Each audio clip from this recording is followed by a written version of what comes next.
Herzlich willkommen zu Karneval in Köln 2023. Freuen Sie sich auf Martin Schops. Beim Cyberkrieg haben wir mit deutscher Spezialtaktik aufgedreht. Wir verschicken so lange Faxe, bis dem Gegner das Papier ausgeht. Guido Kanz. Es ist irgendwie alles anders. Wir haben letztes Jahr eine Fußball-Weltmeisterschaft erlebt im Advent. Das war, glaube ich, der erste Autokorso, der von einem Streuwagen angeführt wurde. Bernd Stelter. Ich bin ein Funk und die Marie, die heißt Konstanze. Ja, die kann Poppekarte tanze. La la la la la la, Konstanze. La la la la la la la. Auf den Sitzungspräsidenten. Ja, ich mach mal ein Beispiel. Guck mal, ich setze auf der Vorstandssitz und habe eine Suppe mit Sternchennudeln gegessen. Frag mich der Hermann, oh, sind das Sternchennudeln? Ich sag, nee, meine Buchstabensuppe ist passwortgeschützt. Unter dem Motto, auf Kreuz oder quer, feiern Sie mit uns 200 Jahre Kölner Karneval.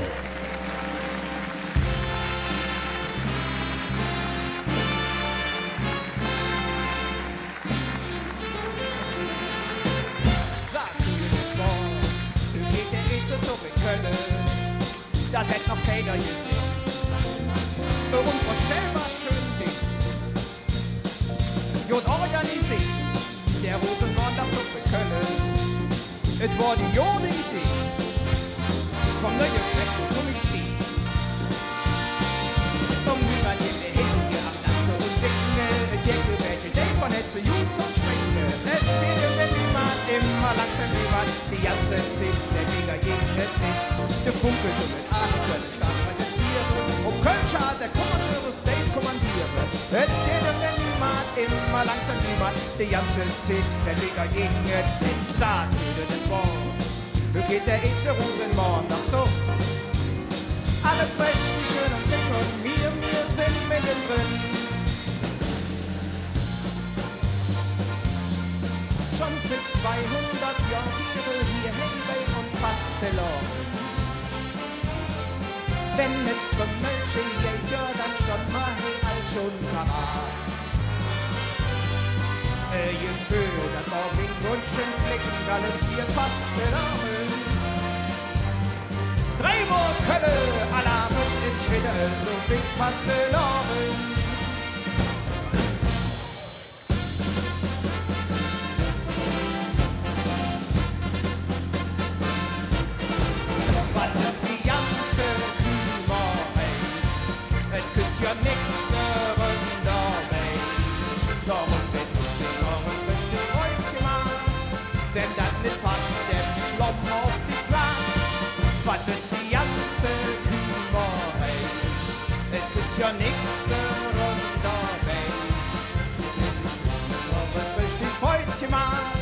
Wenn das nicht passt, dann schlummer auf die Platz.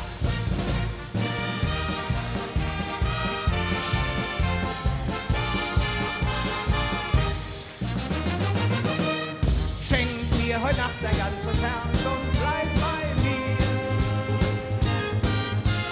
Dann schenk ich dir dein ganzes Herz und zeige dir, was dir gefällt.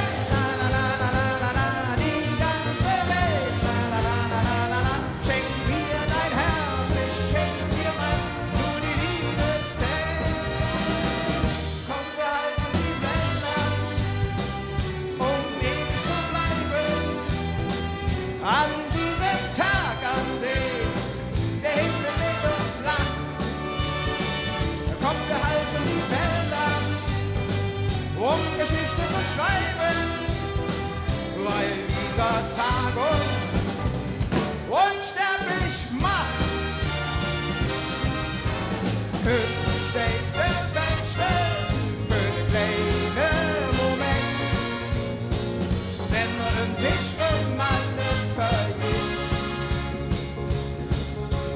Höchst steht der Beste und der kleine Augenblick mit. Wenn wir zusammen sind,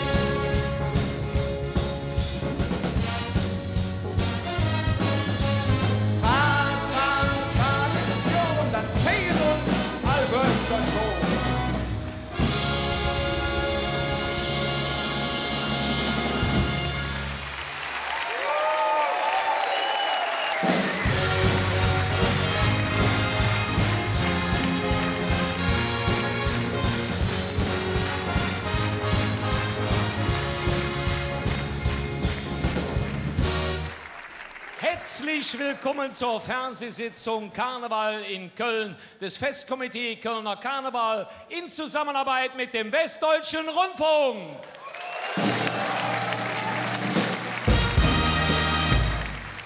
Ja, in diesem Jahr feiern wir Jubiläum und daher lautet das Motto 200 Jahre Kölner Karneval auf Kreuz oder quer. Und das ist ein historischer Bezug zum Lied von Emil Jülich aus dem Jahre 1905. Oder quer, ob nicht oder her, mal los nicht vom Kasten leer. Ob Kreuz oder quer, ob nicht oder her, mal los nicht vom Kasten leer. Ja, das Motto bringt also zum Ausdruck, dass man auch in Zeiten wie diesen, wo es Höhen und Tiefen gibt, der Karneval einem Kraft gibt. Daher dürfen wir nicht nur Karneval feiern, sondern wir müssen Karneval feiern.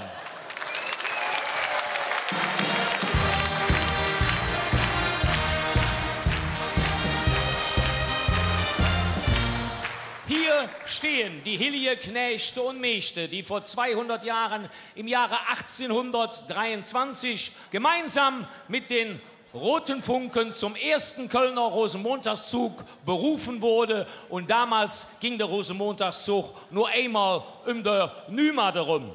Ja, das sind die Hilje, Knechte und Mechte. Herzlichen Dank. Madet Jod, Madet der Hotgut.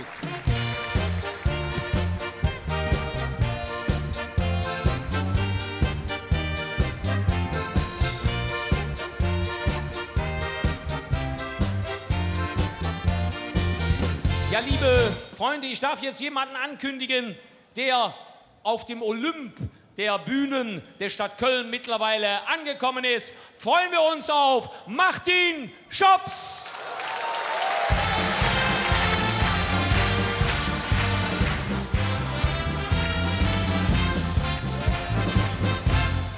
Schöne Fastelovend zusammen. Wie ist es? Das ist die Hauptsache. Ich habe im Moment, muss ich ganz ehrlich sagen, so viel Spaß an dieser Session. Bin schon einige Male auf der Bühne gewesen, habe so viele Bühnenerlebnisse positiv in Erinnerung, habe in so viele fröhliche Gesichter gucken dürfen. Und da merkt man einfach, dass uns dieses Fest gefehlt hat. Und jetzt, wo es wieder gefeiert wird, merkt man erstmal, wie sehr einem das Ganze gefehlt hat, oder? Das ist...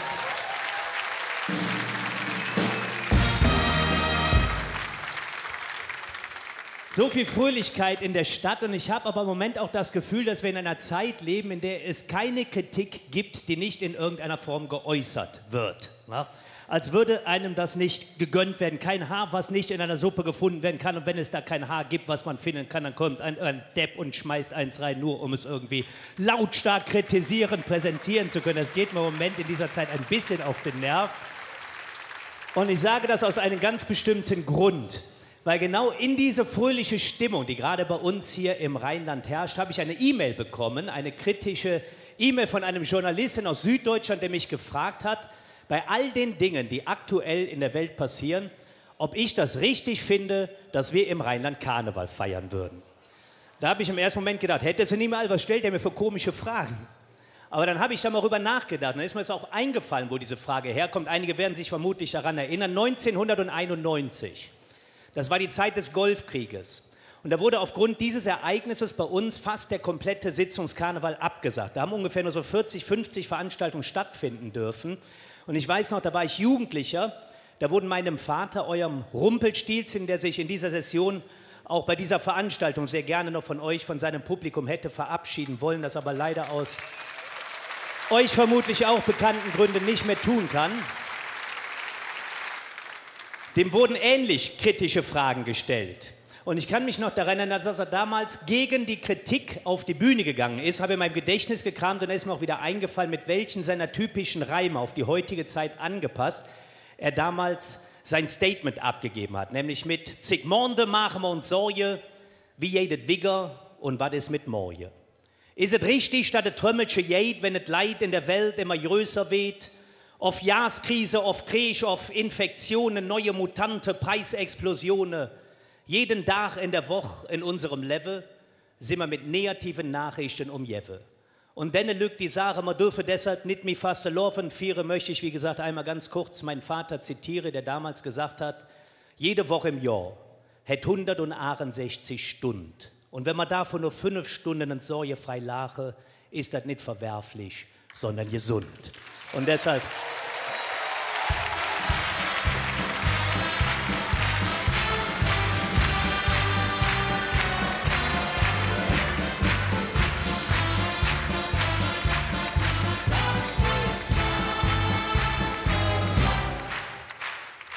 Ich finde das absolut richtig, dass wir das jetzt wieder feiern. Und jetzt, wo wir das endlich wieder können, wollen, dürfen und tun, müssen wir erstmal in die Thematik wieder reinkommen. Also ihr jetzt nicht, das habe ich ja gerade schon gesehen, alles Fastelovensprofis hier. Aber so der ein oder andere Jugendliche, habe ich gedacht, in der 11.11. Zeit hat noch ein ganz klein bisschen Nachholbedarf, wie dieses Fest funktionieren könnte. Die Armen, die machen ja, wenn die rausgehen, direkt eine Druckbetankung, die Armen, als müssten die 2,5 Jahre am Glas nachholen. Und das ist bei meinen Schülern kein bisschen anders. Wir waren letztes Jahr auf Klassenfahrt, habe ich eine wunderbare Einladung ausgesprochen bekommen am ersten Abend. Herr Schops, Alter, kommst du mit? Wir gehen heute Abend alle zusammen so Koma saufen. Ja, wie kann man dazu Nein sagen? Ne? Da habe ich gedacht, warum muss das denn immer so dermaßen exzessiv sein? Aber dann habe ich mir mal wirklich so ganz in Ruhe angeguckt, was sie da trinken und gedacht, komm, sind wir mal ehrlich, so schlimm ist jetzt auch wieder nicht unter uns, was die Koma saufen nennen. Das ist bei vielen von uns hier im Homeoffice Mittagspause. Also...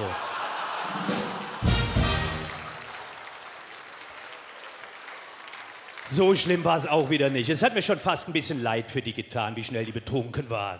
Ein Mancherie-Filmriss, ne, da waren die 3 Tage später halbnackt mit Tattoo im Gesicht neben dem Tiger auf. Ist allerdings auch erst ein 6. Schuljahr, muss ich dazu sagen. Und du kannst es ja auch nicht mehr überspitzen, was du von den Schülerinnen und Schülern für Antworten bekommst. Ich würde euch gerne Witze erzählen, ich kann es nicht, denn ich kann die Realität nicht mehr überzeichnen. Politik, was haltet ihr von Nord Stream 2? Keine Ahnung, Digga, hab ja nicht meinen ersten Teil gesehen. Gesellschaftslehre, was ist die Hauptaufgabe von deutschen Bauern? Weiß ich, die arbeiten beim Fernsehen und suchen Frauen. Ja. Ich habe Schüler, die sind der Meinung, die Amazonen wären weibliche Paketboten von DHL. Das ist schwierig zu überzeichnen, aber ich möchte jetzt auch gar nicht über die Jugendlichen herziehen, die können am Ende ja auch nichts dafür. Ich will offen sein. Es gibt eine Spezies, die ist noch viel, viel schlimmer als schon mal ein schwieriger Schüler. Das sind die bekloppten Eltern von diesen schwierigen Schülern. Und davon gibt es auch einige.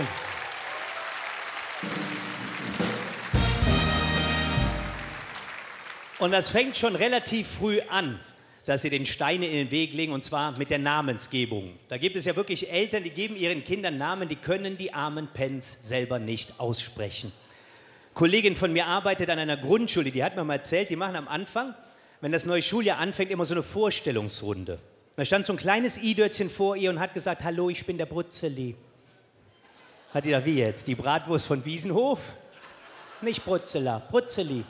Hat in der Klassenliste nachgeguckt, den gab es wirklich. Und der hieß nicht Brutzeli, der hieß Bruce Lee. Und ich glaube, wir tun denen damit keinen Gefallen. Die internationalen Topstars, die sind an der Stelle noch bekloppter. Die benennen ihre Kinder nach dem Geburtsort des Kindes, Zeugungsort des Vaters, Lieblingsfrucht der Mutter oder sonst irgendwie sowas. Und Ed Sheeran hat das Ganze für mich auf die Spitze getrieben. Der hat seine Tochter Lyra Antarctica Seaborn genannt. Also Lyra, die lyrische, weil er das Lyrische liebt. Antarctica, weil sie in Antarktis gezeugt wurde. Und Seaborn, weil es eine Wassergeburt war. Und als ich das gelesen habe, habe ich halt ein Glück, dass mein Kumpel Mattes das nicht gemacht hat. Sonst hieß der Kleine von dem heute Saufen, Nippes, Zangengeburt. Also.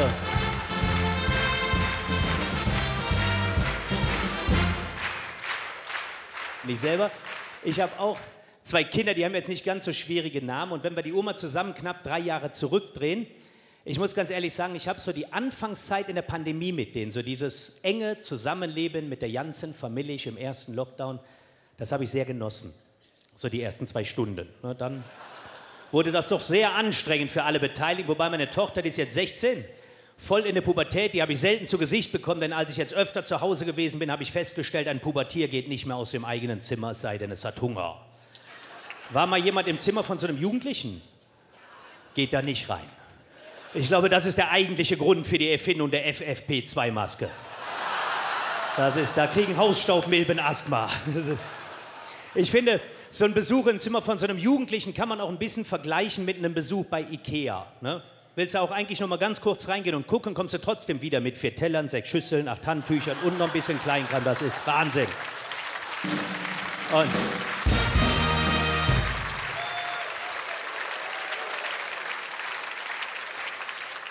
Und du kannst ja auch in so ein Zimmer von einem Jugendlichen reingehen. Der Mensch, der darin wohnt, der kriegt das nicht mit, egal wie klein dieses Zimmer ist. Weil die in dem Alter damit beschäftigt sind, auf Bildschirme gucken zu müssen. Das macht mich wahnsinnig, hat aber auch wieder Vorteile. Wenn man mal an so eine Urlaubsfahrt mit dem Auto früher zurückdenkt, was sind einem die Kinder teilweise auf den Nerv gegangen? Ne? So, wann sind wir da? Mir ist langweilig, ich muss mal was, noch nicht mal in frechen Nord. Heute drückst du denen entspannt ein iPad in die Hand, hast du Ruhe, kannst du fahren, kriegst du von der Rückbank nichts mehr mit. Aber die kriegen dann auch nichts mehr mit, ist mir aufgefallen. Wir sind letzten Sommer zusammen mit den Kindern nach Südtirol gefahren. Italien, Kinder sich in Köln ins Auto gesetzt, iPad geschnappt, Kopfhörer auf, sind wir losgefahren. Von dem Moment an waren die aus. Komplett aus, die haben nichts mehr mitgekriegt. Wir mussten die irgendwann so aus dem Auto rauszerren. Und dann kriegst du so eine Frage gestellt wie, hä, krass, sind wir schon in Italien? Da sagst du, was? Nee, Kind, da waren wir jetzt 2 Wochen, der Urlaub ist vorbei, wir sind wieder zu Hause. Also...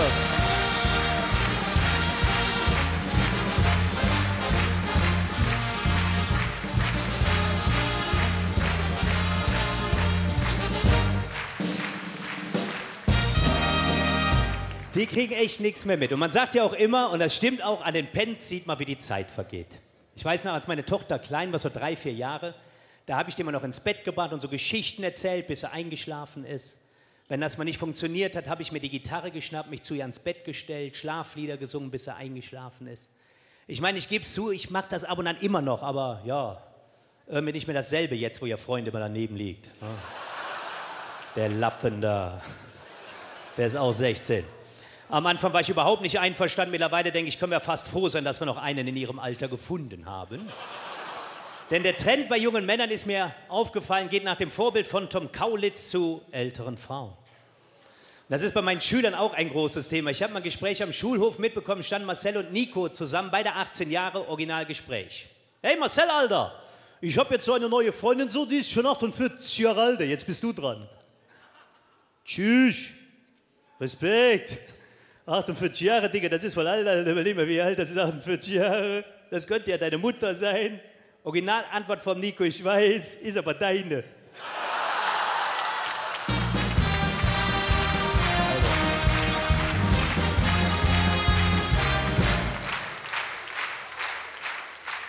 Ja, willkommen in meinem Leben. Ja? Und da merke ich natürlich auch, wenn ich mit der nächsten Generation rede, auch wenn ich über die rede, dass ich älter geworden bin. Ja? Dass da mittlerweile mindestens eine komplette Generation zwischen ist. Und das ist mir auch bei uns im Freundeskreis aufgefallen, dass wir alle älter geworden sind. Ein Freund von mir hat sich jetzt zuletzt ein neues Auto gekauft mit einem Senioren-Navi drin. Meinte, das wäre total super, das würde er mir auf jeden Fall auch empfehlen. Ich weiß nicht, kennt ihr das, Senioren-Navi?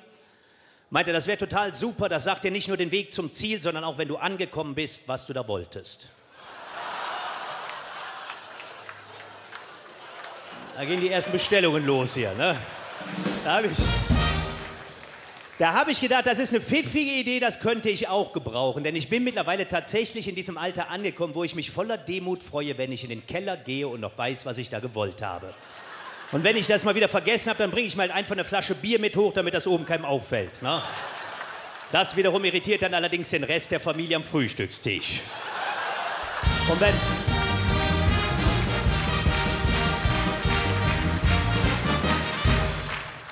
Und wenn du dieses Alter als Mann erreicht hast, da weißt du Mist. Jetzt wird es Zeit, zur Vorsorgeuntersuchung zu gehen. Und das machen wir Männer ja nicht gerne. Wir gehen nicht gerne zu Ärzten, das ist uns irgendwie so unangenehm. Und ausgerechnet in dieser Phase meines Lebens hat auch noch mein alter Hausarzt seine Praxis aufgegeben, hat eine Ärztin übernommen. Ja, eine Frau Dr. Bachmann. Und als ich so im Wartezimmer gesessen habe, habe ich gedacht, der Name, der kommt mir so bekannt vor. Und dann ist mir das wieder eingefallen. Ich habe 1994 zusammen mit einer Melanie Bachmann auf dem Genovefer-Gymnasium in Köln-Mühlheim Abitur gemacht.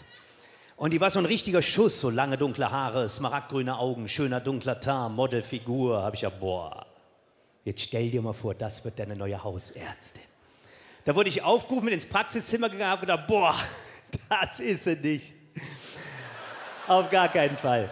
Wie soll ich sie beschreiben, ohne mich unbeliebt zu machen? Es stand vor mir eine ältere Dame, kurze graue Haare, blass. Ich sag mal, die ein oder andere Falte im Gesicht war jetzt nicht unattraktiv, aber sag mal doch viel zu alt für die Melanie. Aber ich habe gedacht, mein Gott, wir werden alle älter. Vielleicht ist es trotzdem, vielleicht hat sie jetzt auch einfach nicht so viel Glück gehabt wie ich. Ne?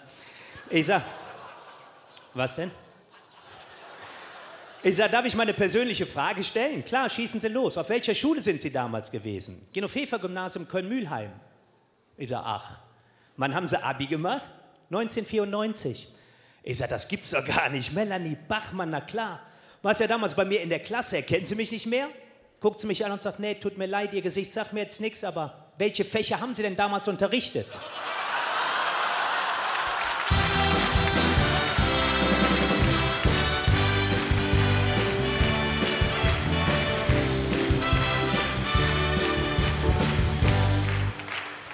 Ja, verdammt lange her.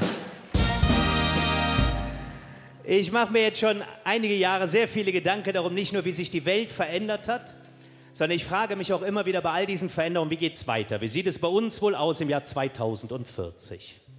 Und meine Gedanken dazu habe ich ja fast schon traditionell in einem Zukunftskrätzchen zusammengefasst. 2040, Coronavirus endlich fort, dennoch traurig, 80% der Ehen kaputt, durch das plötzliche Ende der Maskenpflicht sahen viele zum ersten Mal dem Partner sein Gesicht. Manche Männer guckten jahrelang so ungenau, merkten jetzt erst, das ist ja nicht meine Frau. Glaubte man das am Scheidungsgericht?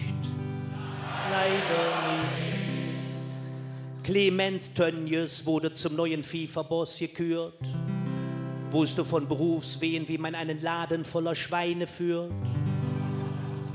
Für euch habe ich auch einen. Kardinal Wölki hat sich in Karnevalsorchester gefuscht. Direkt wieder rausgeflogen, zu oft vertuscht.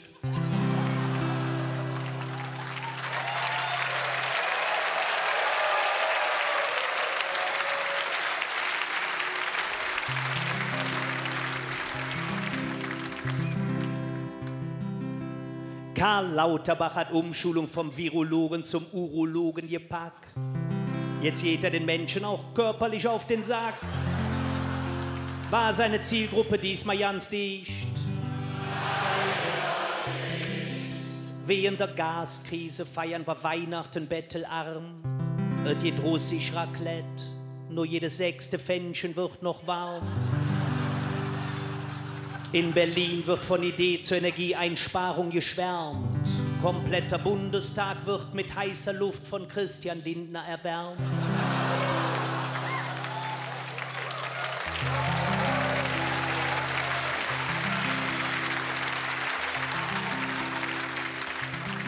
In Köln setzt KVB auf Solarenergie. Busse fahren prima, nur die U-Bahn könnt nie. Bedachte man das nötige Sonnenlicht? Leider nicht. Bei der Bundeswehr immer noch Mangel an Personal und einsatzfähigem Kampfmaterial. Vorschlag der Lehrergewerkschaft, tut euch Schüler aus sozialen Brennpunkten beschaffen. Die haben Kampferfahrung und funktionierende Waffen.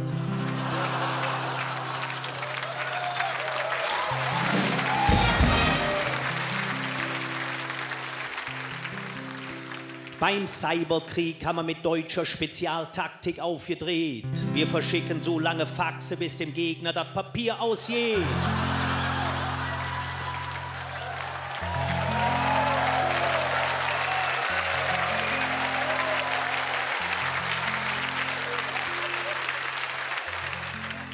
Hat unser Geheimdienst Putins Nummer rausgekriegt?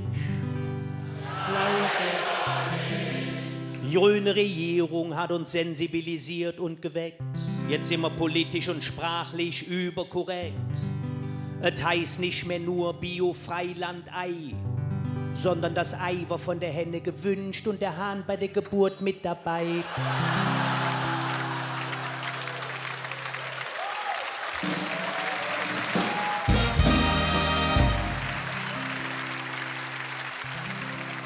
Ist mir eigentlich selbst so doof.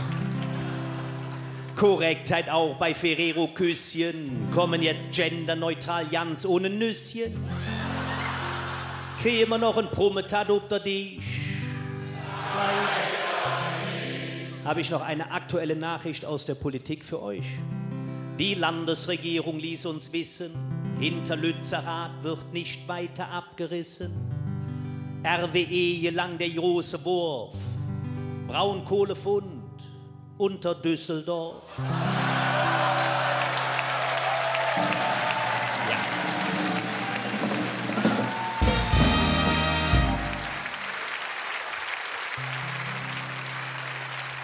Schön, diese Eiligkeit. Für die Zwangsräumung suchte man Freiwillige aus der Region. Aus Köln kommt spontan eine ganze Million. Hatte der Plan Erfolg aus Sicht? Ich komme noch zum Sport. 2040 Pokalfinale in Berlin. Bayer Leverkusen, egal gegen wen.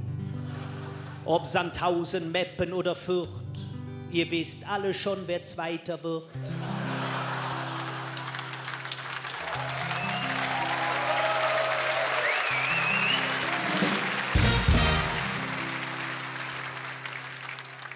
Sämtliche Bayer-Fans aus dem Rheinischen Kreis kamen verteilt auf 2 Smarts an ihr Reis. Haben sie die wenigstens voll gekriegt? Nein, ich glaube auch eher nicht. So.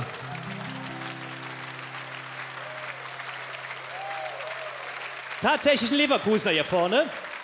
Und wo ist der andere? Da ist der andere, schön. Ich weiß, mit welchem Auto ihr seid, ja.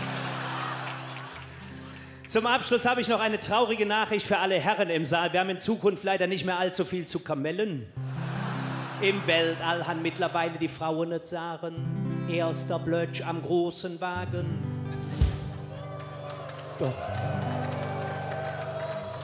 Doch was Altastrologe noch mehr schockiert, der kleine Bär ist wegrasiert.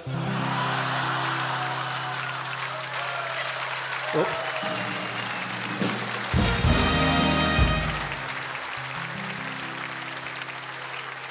Wird noch schlimmer. Auch um die Verweiblichung der Sprache gab es ein Riesengetöse. Aber da ist mir kein Reim eingefallen. Ich wollte eigentlich was ganz anderes singen. Ich bin in der Zeile verrutscht, ich setz nochmal an. Fastelovend gehört jetzt zu den International Show Events. Deshalb heißt Stippefütsche jetzt Cologne Backside Rubble Dance. Der Nubbel heißt jetzt Hanging Doll aus Burning Heu. Und eine junge Frau, Never Touched Transgender Boy. Eine Damensitzung am Land mit nur einem Clou. Heißt Ladies Night with After Show. Nur 2 wird überstanden, der ganze Klav. Köln.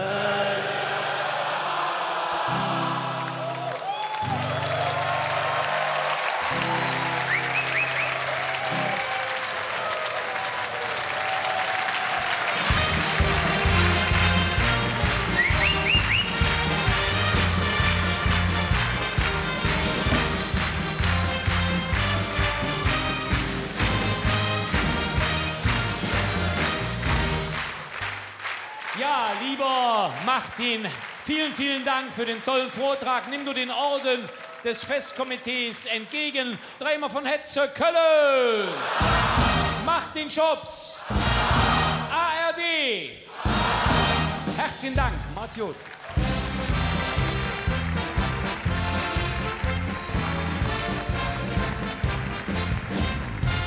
Ja, liebe Freunde, jetzt fange ich mal an zu rappen. K-A-S-A-Doppel-L-A. 5 Bekloppte aus dem Stadt mit K. Hier küt Kasala.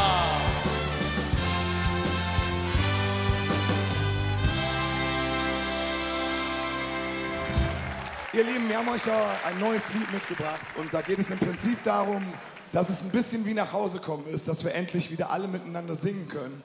Da wäre es ein bisschen merkwürdig, würden wir das auf der Bühne tun. Deshalb würden wir das gerne mit euch da unten gemeinsam machen, wenn ihr noch ein Plätzchen für uns frei hättet. Natürlich nur, wir haben natürlich keine Karte im eigentlichen Sinne. gekauft für diese Veranstaltung. Ich müsste mir ganz kurz diesen Stuhl ausleihen, aber ich bin in 4 Minuten auch schon wieder weg, versprochen. Wunderschönen guten Abend auch nach da hinten. Schön euch zu sehen. Und wir würden gerne was singen über was weniger ein Ort ist, sondern vielmehr ein Gefühl. Singen mich nach Hus.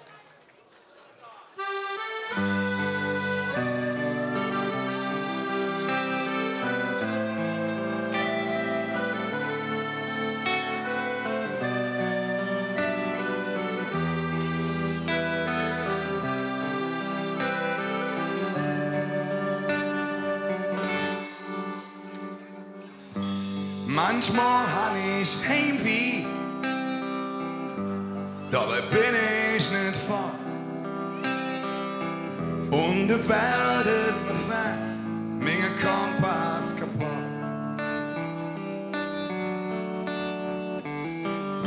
Da brauch ich etwas sich anfühlt,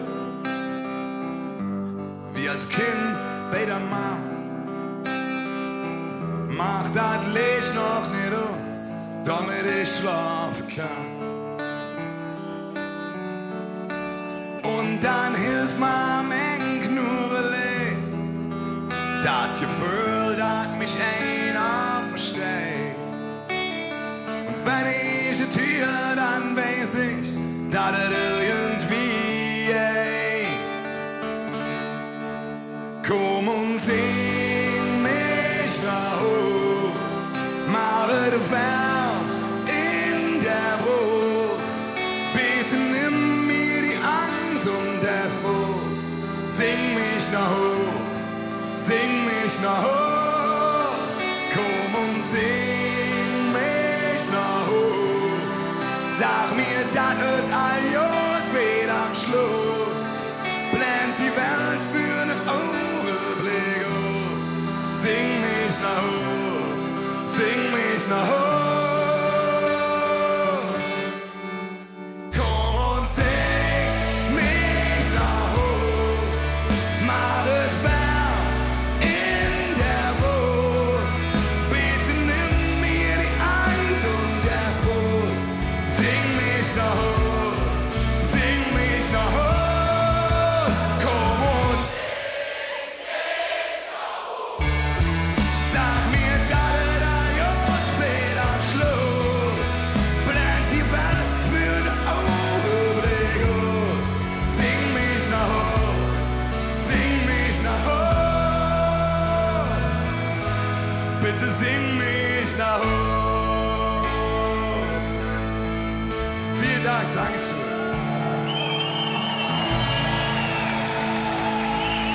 Vielen Dank. Vielen Dank. Sehr, sehr freundlich von Ihnen. Vielen Dank. Dankeschön.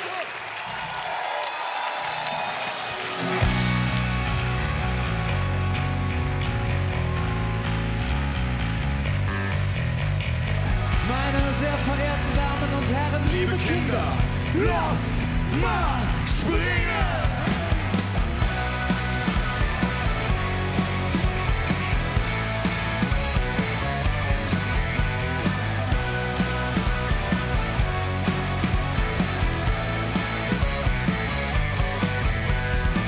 Mein Name ist die Stadt mit K. Sie ist laut, trinkt Film und schwach. Oft zu schnell, aber immer ja los. Sie ist kein Model, aber Südjodos. Hey Mann, wir sind schwer in Love. Den Kapell, den Fluss, den Schwab. Karneval, et ganze Jahr. Und fragt mich einer, wo gehst du dann her? Dann sag ich komm aus dem Dorf und der Dome. Wie schwarz und du, ja, wo gehst du dann her? Ich komm nicht aus Amerika, ich komm aus der Stadt mit K.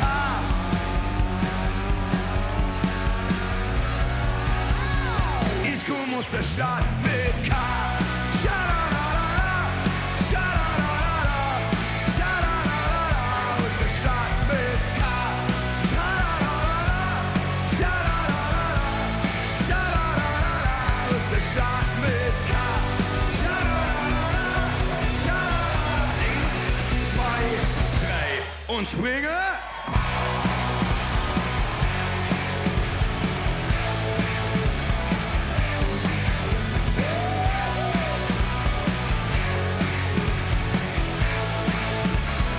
Ich komm aus der Stadt mit K.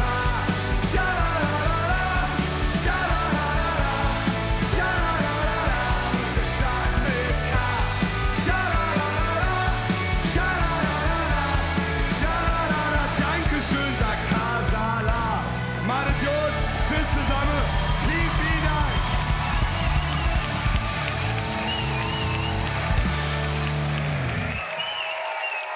Und lassen wir ausrufen, auf Casalla, drehen wir von Hetze, Köln!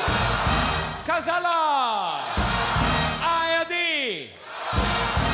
Dankeschön, Martin Jones.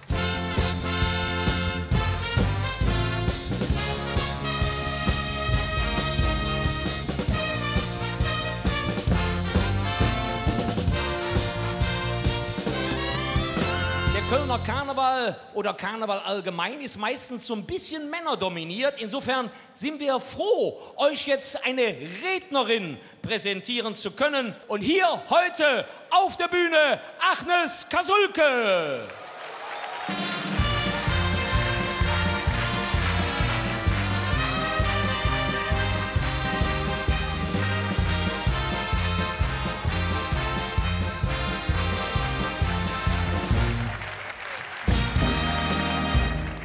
Ja, hallöchen zusammen. Ach Leute, ist das schön. Endlich dürfen wir wieder zusammen feiern, oder? Was tut unseren Seelchen das gut? Und dann, Herma, hatte ich jetzt tatsächlich 2 Jahre Zeit, um für euch noch schöner zu werden. Ne? Ja.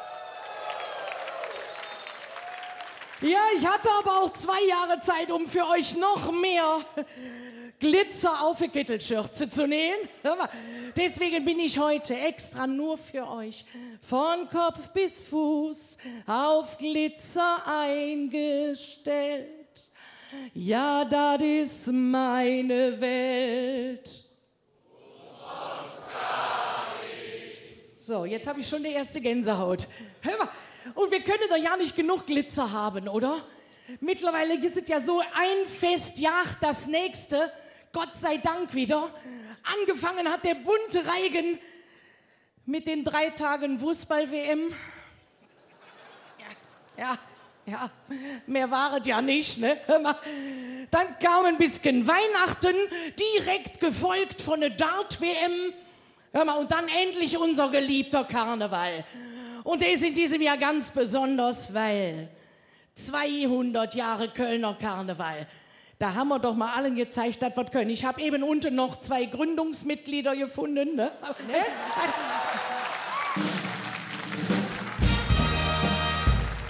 Ja. Nee, und dann kam Weihnachten ein bisschen, Leute, und dann kam die Dart-WM. Da muss ich ja sagen, großer Sport, ne? Ganz großer Sport. Also was diese Sportart alleine an körperlichen Voraussetzungen von den Athleten fragt, ne? Ist unglaublich. Als erstes brauchen die mal einen gepflegten Bierbauch, ne, zum Ablegen von mindestens 3 Pfeilen. Ne? Dann einen ausgeprägten Wurfarm. Ich meine, den hat sich der Mann im Allgemeinen im jahrelangen Training beim einarmigen Reißen angewöhnt. Ne? Ja, ich weiß ja, wovon ich spreche, Leute. Meine Erwin ist mit seinen Kumpels auch in einem Dartclub. Die Jungs nennen sich Spitz und Pfeilschnell. Das ist im Prinzip genau wie zu Hause. Wenn sie spitz sind, geht es meistens auch pfeilschnell. Ne? Nein, weißt du? Und jetzt denkt ihr auch, was erzählt die denn da von wegen Bierbauch, 3 Pfeile ablegen und selbst hat die eine Hintern, wo eine ganze Dartscheibe drauf passt. Leute, das habt ihr richtig gesehen? Ich habe zugelegt. Ja. Kam hier eben rein, weißt du? Unten an der Treppe, der Stehtisch mit der Liste zum Abhaken. Der Typ guckt mich von oben bis unten an. Da sagt der Vorname. Ich sag Agnes. Zunahme.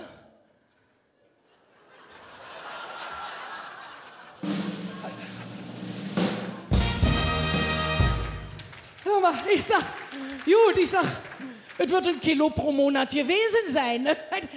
Nein, ungelogen, Leute. Ich habe letztens noch mal versucht, in meine Vor-Pandemie-Leggings reinzukommen. Ich sage es mal so, wenn ich die anhabe, dann brauche ich keine Kompressionsstrümpfe mehr, ne? Aber wir hatten ja auch nichts, wo wir uns mal vergleichen konnten. Mensch, uns ist das ganze Brauchtum doch flöten gegangen. Kein Sommerbrauchtum, kein Winterbrauchtum. Wisst ihr, wie froh ich war, dass ich im Sommer auf das erste Schützenfest wieder gehen konnte? Hör mal, herrlich. Und dann kommt so ein Tambourchor einmarschiert. Dann ziehen die ein, herrlich. Und dann ist immer dieser eine bei so einem Tambourchor.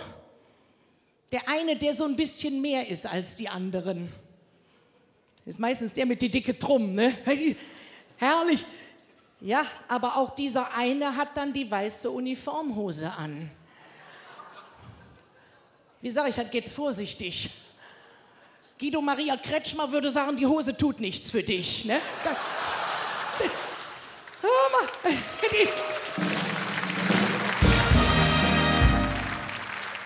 Da muss ich sagen, und dann lobe ich mir unser geliebtes Winterbrauchtum, wenn dann, wie gerade, hier im Kölner Karneval so ein stolzes Tanzchor einmarschiert, ne? Mit diesen straffen Oberschenkeln, in diesen engen weißen Hosen. Da siehst du auch, wenn Sympathie im Spiel ist, ne?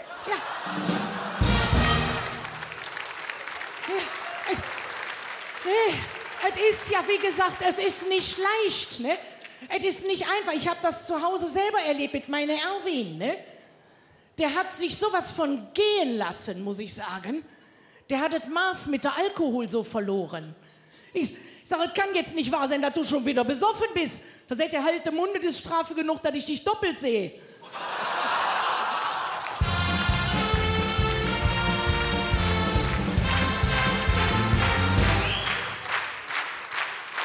Nee, du. Am nächsten Tag ist Monsieur aber schon wieder angeschickert. Kommt in die Küche, sagt er, Agnes, was hältst du davon, wenn ich dir jetzt an eine Wäsche gehe? Ich sag, bitte, da vorne steht ein Bügelbrett. Ja. Oh, da war er beleidigt. Ab jetzt wasche ich meine Wäsche alleine. Nächsten Tag der Hilferuf aus der Waschküche. Agnes, mit welchem Waschprogramm muss ich das T-Shirt waschen? Ich sag, Erwin, was steht denn drauf? Ja, sind denn die Flippers?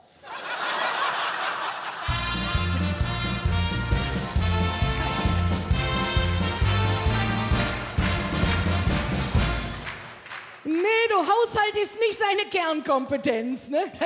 Letztens hantiert Monsieur in der Küche, auf einmal klirrt. Mist, jetzt ist mir die Tasse runtergefallen. Ich sag, Moment, ich komme mit der Besen. Da sagt er, das Stück kannst du ja wohl laufen. Nee. Jetzt mal ganz ehrlich, ganz schön frech, oder? Frech sind sie, diese Männer, aber leichtgläubig sind sie auch. Hör mal. Ja, müsst ihr euch wegtun, haben jetzt schwedische Forscher in einer Studie festgestellt, dass Frauen, die ohne BH joggen, längere Brüste kriegen. Leute, dafür haben die studiert, das ist kein Witz. Also Frauen, die ohne BH joggen, bekommen längere Brüste. Bei uns auf der Straße, direkt ein paar ganz pfiffige Nachbarn, haben jetzt angefangen, ohne Unterhose zu joggen. Ne?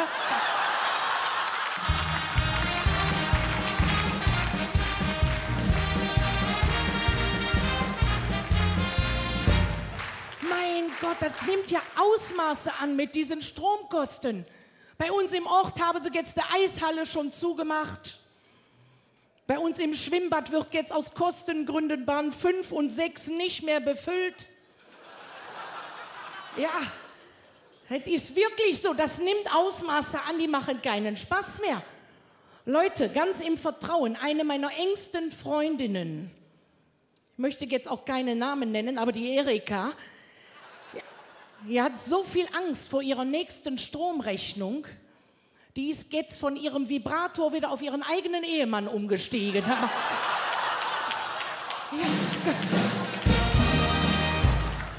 Weiß nicht, ob ihr das sehen könnt, wenn ich hier stehe, mir zitternde Knie aus lauter Angst, weil du ja hier oben alles falsch machen kannst.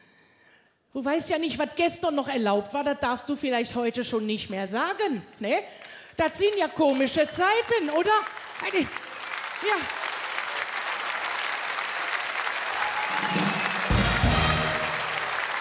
Hör mal, das sind Zeiten, wo du für eine Klebepistole schon einen Waffenschein brauchst demnächst, ne?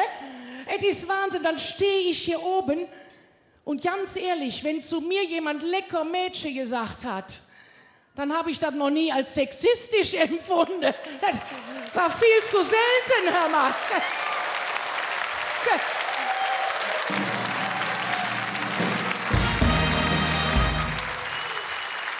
Nee, du. dass sie sich darüber aufregen können. Also wenn sich eine Veganer über die Blutwurst beschwert hätte, hätte ich ja noch verstanden. Aber so, ganz ehrlich, ne, dann stehe ich hier permanent und habe Angst, dass ich falsch gendern tue. Also, liebe ElverradInnen, liebe MusikerInnen, liebe JäckInnen und Außen, seht es mir bitte nach, aber für mich ist und bleibt gendern, wenn der Ossi mit dem Boot umkippt.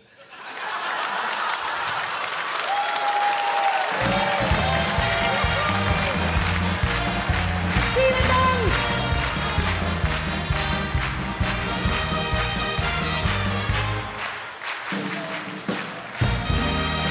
Auf Agnes Kasulke, Dreimer von Hetze, Köln!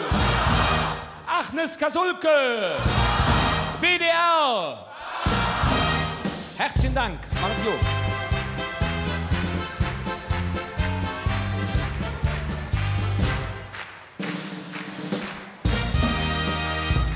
Ja, liebe Freunde, ich darf jetzt ankündigen, die Mutter aller kölschen Bands. Hier sind die Blackfoes.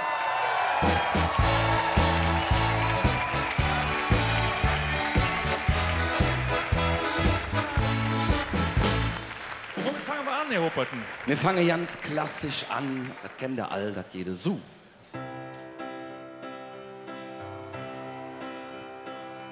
Der Alemann steht für der Wirtschaftstür, der so jens einen trinken tät. Doch het viel zu wenig Geld, solange er auch zählt. In der Wirtschaft ist die Stimmung groß, aber keiner sieht der Alemann. Doch da kühlt einer mit einem Bier und sprechen einfach an. Trink doch eine mit, stell dich nicht so an. Du stehst hier die ganze Zigarre. Hast du auch kein Geld, das ist ganze Jahr. Trink doch mit und kümmer dich nicht drum. Trink doch eine mit, stell dich nicht so an. Du stehst hier die ganze Zigarre. Hast du auch kein Geld, das ist ganze Jahr. Trink doch mit und kümmer dich nicht drum.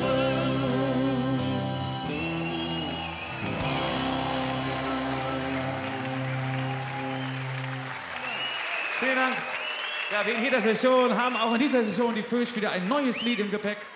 Da möchten wir euch jetzt entführen. Wir nehmen euch mit zum Roncalli-Platz. Da könnt ihr mir ein bisschen beim Umzug helfen, denn ich habe gehört, in der Altstadt wird ein Boot frei.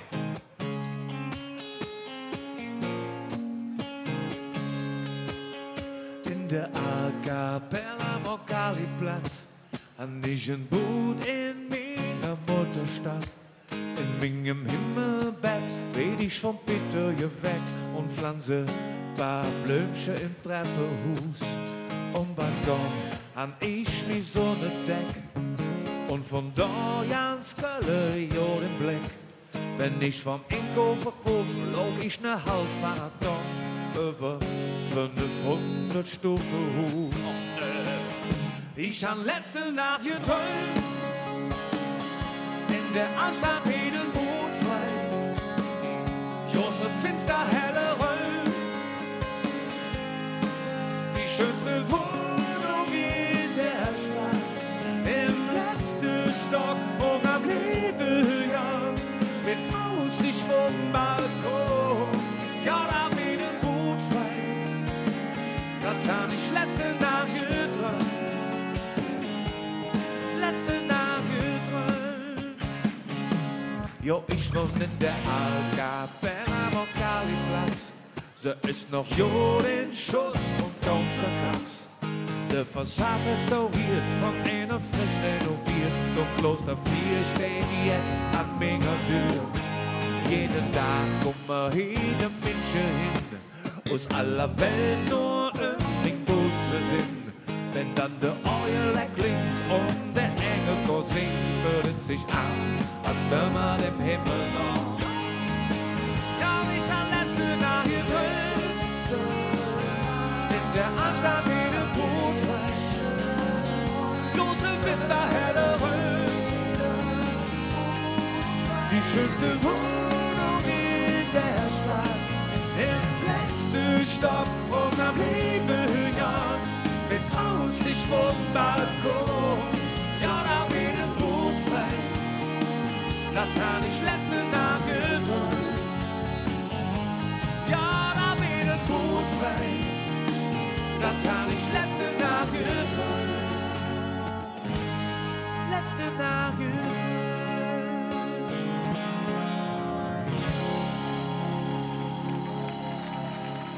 Vielen Dank. Dankeschön. Das sind die Blackfoes. Krämer von Hetze, Köln. Blackfoes. Festkomitee. Herzlichen Dank, Madet Jod.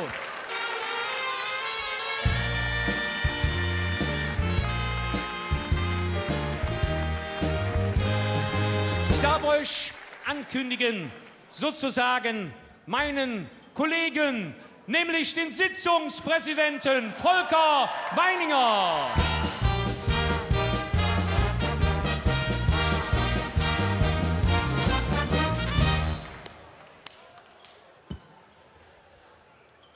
Ja, liebe Damen und Herren,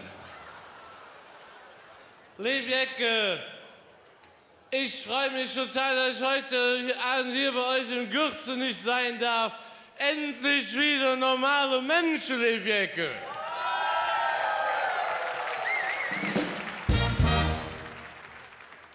Nein, weil ich weiß ja nicht, wie es euch geht, aber ich habe wirklich das Gefühl, egal wo man im Moment auf der Welt hinguckt, wir haben da überall nur Verrückte und Bekloppte auf der ganzen Welt, oder?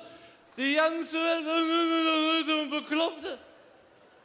Aber wenn man ganz ehrlich ist, da haben wir nicht nur auf der Welt, haben wir nur noch Bekloppte. Auch direkt um einen rum. Guck mal, meine Tante zum Beispiel. Meine Tante ist jetzt 80.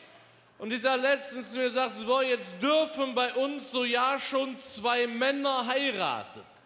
Na, das ist doch von der Natur nicht gewollt. Ich sage, ja, dein Herzschritt mache auch nicht.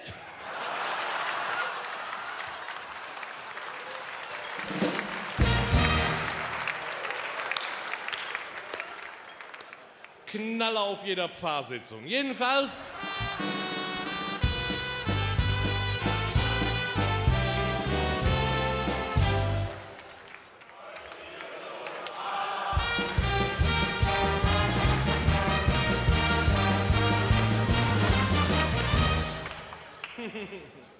Vielen Dank. Mein Riesenapplaus für den Harald an der Stelle.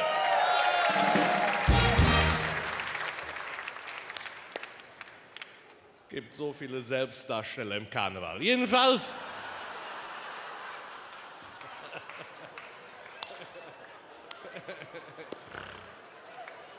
Ich muss vorsichtig sein. Nein, aber ich finde ja, liebe Damen und Herren, gerade in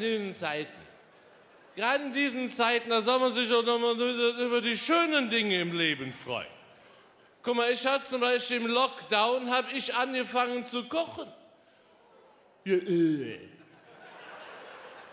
ich habe zum ersten Mal Eierlikör gemacht. Und da muss ich euch an der Stelle mal ein paar Ängste nehmen. Ein schöner Eierlikör ist überhaupt kein Hexenwerk. Was brauchen wir denn so einen schönen Eierlikör? Für einen schönen Eierlikör brauchen, das ist ganz wichtig, gute Flasche Doppelkorn. 8 Bio-Eier. Und dann die Eier weglassen.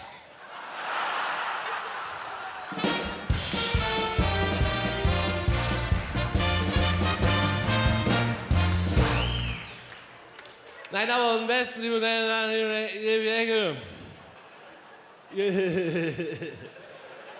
müsstet euch mal hören. Jedenfalls,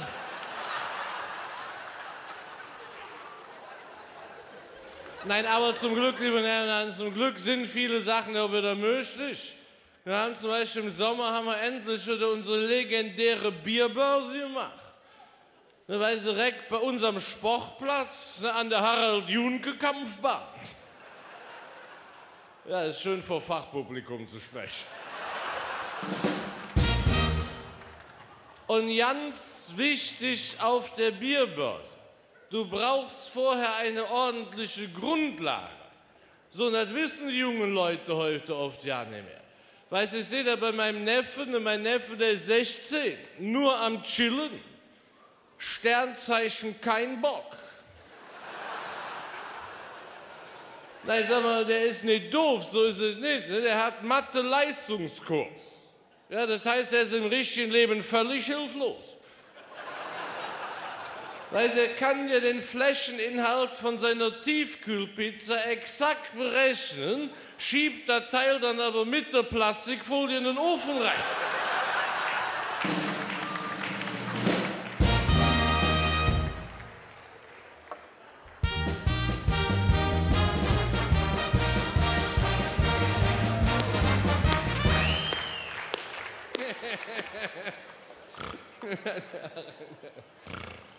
Hast du selber schon ein bisschen genascht, oder?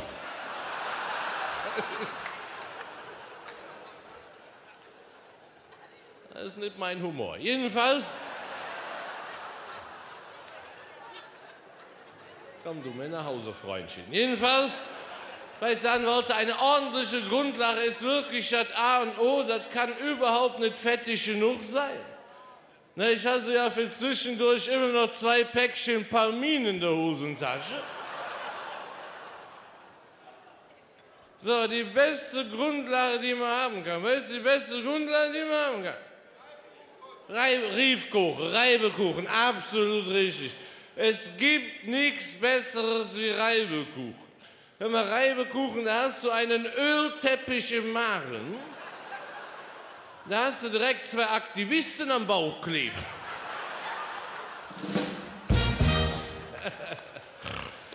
Ja, der würde auf der Stunksitzung nicht klappen. Jedenfalls...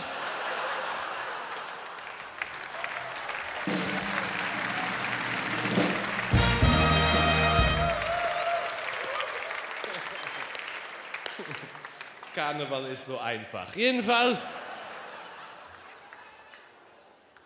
Wobei so ein Ölteppich muss man sich heutzutage auch erstmal leisten können, oder? Weil Öl ist ja sauteuer geworden. So, mein Nachbar, der hat das alles bei sich zu Hause gehamstert. Weißt du, er hat so viel Sonnenblumenöl im Keller, der gehört seit gestern offiziell zur OPEC. Nein, ich verstehe das nicht. Weißt du, da hamstern diese Leute palettenweise Sonnenblumenöl in ihrem Keller, weil sie Angst vor einem 3. Weltkrieg haben, glauben aber ernsthaft, sie würden dann in der Küche stehen und Reibekuchen backen.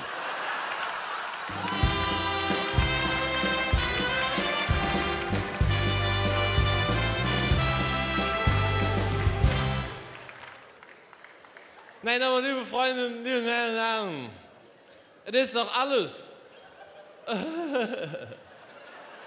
Meinst du, wie es euch morgen geht? Jedenfalls ist da alles so teuer geworden, oder? Und da denkt man sich, manchmal denkst du doch schon, wäre schon schön, wenn man mal so richtig viel Kohle hätte, oder? Guck mal, Elon Musk zum Beispiel. Ja, das habe ich selber nicht verstanden. Elon Musk, reichster Mann der Welt. Und er ist wirklich nur ein halbes Jahr älter wie ich. Aber krass, was die paar Monate finanziell ausmachen.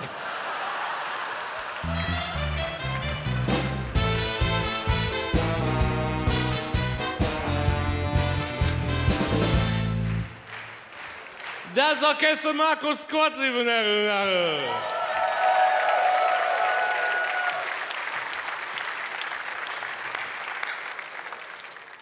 Da haben wir schlechtere in Köln. Jedenfalls...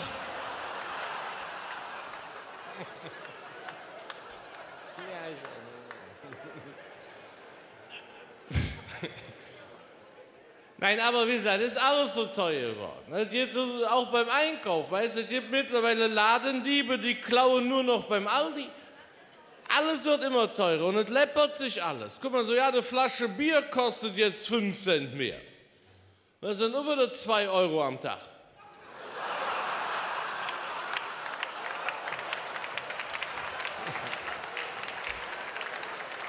Ja, ich bin auch noch am Rechnen. Jedenfalls.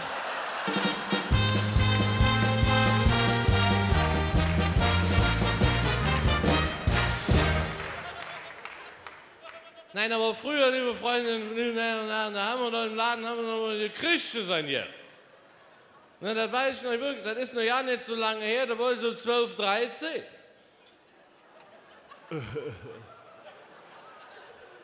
Na, da war ich so 12, 13, da bin ich mit 1 Mark zum Kiosk. Und ich bin mit einer gemischten Tüte, 3 Comics, 4 Überraschungseier und einem kleinen Jägermeister wieder raus hier.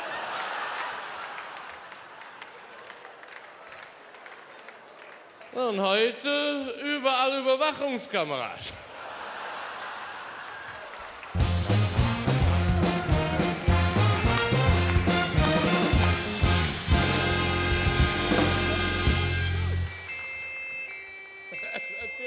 Natürlich. Was die heutige Technik alles kann. Jedenfalls hat sich unser Erwin am Pizzastand noch eine Pizza Hawaii bestellt. So, dann meint so ein junger Typ, das wäre kulturelle Aneignung. Eine Pizza Hawaii hätte nichts mit hawaiianischem Essen zu tun. Ich sag, jetzt pass mal auf, was du sagst. Du Krötenflüsterer. Ich sag, eine Pizza Hawaii hat überhaupt nichts mit Essen zu tun. Wer Ananas auf seine Pizza macht, hat die Kontrolle über sein Leben verloren, liebe Damen und Herren.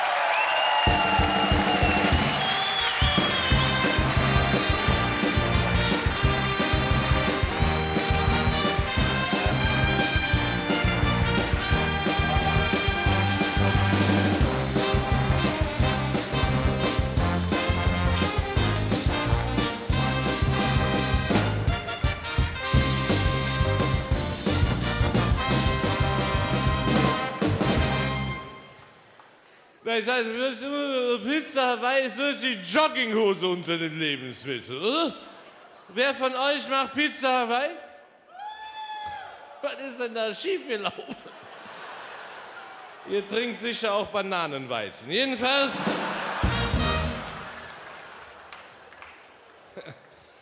Jedenfalls sind wir auf der Bierbar, sind wir unverschuldet in eine Schnapsverkostung geraten. Ja, manchmal knüppeldick. Aber muss man wirklich sagen, hör mal, wir haben einen sensationellen Marilla am Start. Ich weiß, er ist so klar, den sieht die Leber ja nicht kommen. So, und genau in dem Moment ruft der Manfred seine Frau an. Na, wie kommst du denn von der Bierbörse nach Hause? Sagt der Manfred, ja, ich nehme an, besoffen. Ja, der wohnt jetzt nicht mehr zu Hause. Jedenfalls. Aber da muss man sagen, die haben sowieso Stress in der Familie gerade. Der Manfred bescheidet nicht mit mir. Er muss schon immer von mir. Ja, ihr müsst schon zuhören. Jedenfalls, auch mit der Melli, ihre Tochter, der Melli. Ich sag letztens zu Melli, ich sag, Melli, bist du denn ja nicht mehr mit dem Ahmed zusammen? Da sagt sie, Entschuldigung, wolltest du etwa mit jemandem zusammen sein, der Drogen verkauft? Ich sag, Melli, um Gottes Willen natürlich nicht. Da sagt sie, ja, siehst du, der Ahmed auch nicht.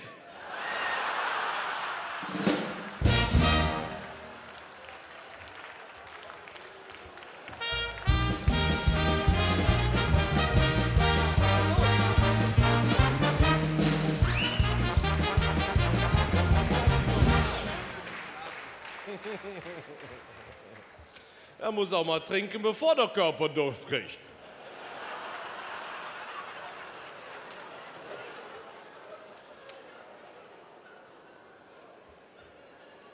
Nein, was ich eigentlich erzählen wollte, auf der Bierbörse. Da ja wird doch das stärkste Kölsch der Welt. Chorweiler Klapperschlange. Ja, das hat schlanke 78%. Trinkst am besten direkt beim Logopäden. Weil da musst du danach sowieso hin. Jedenfalls wollte unser Hermann unbedingt die Klapperschlange probieren. Ich weiß, ihr kennt den Hermann? Kennt niemand den Hermann? Der Hermann, wie soll ich da stehen jetzt? Ich will ihm nichts Böses. Aber ich sag mal so, der Hermann ist jetzt nicht das schärfste Messer in der Schublade. Ich sag mal so, der macht beim Sprechen Rechtschreibfehler. Scheint hier relativ normal zu sein. Jedenfalls.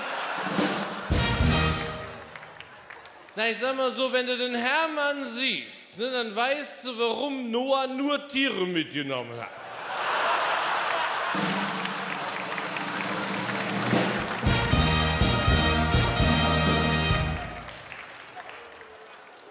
Ja, nur, dass wir das mal einordnen können. Na, ich sag letztens zum Hermann, Hermann, hast du mitgekriegt, die Beerdigung vom Heinz, die haben sie von Dienstag auf Mittwoch verschoben. Sagt der Hermann, oh jede, dann wird er besser.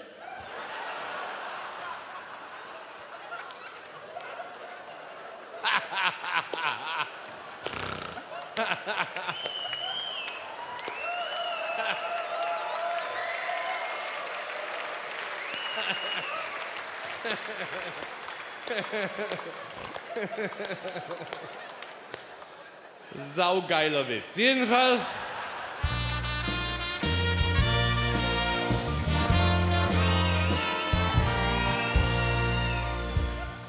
Also wie gesagt, der Hermann wollte unbedingt die Klapperschlange probieren. Ich sage, Hermann, lass es doch bleiben. Du warst doch gestern Abend schon so bedient.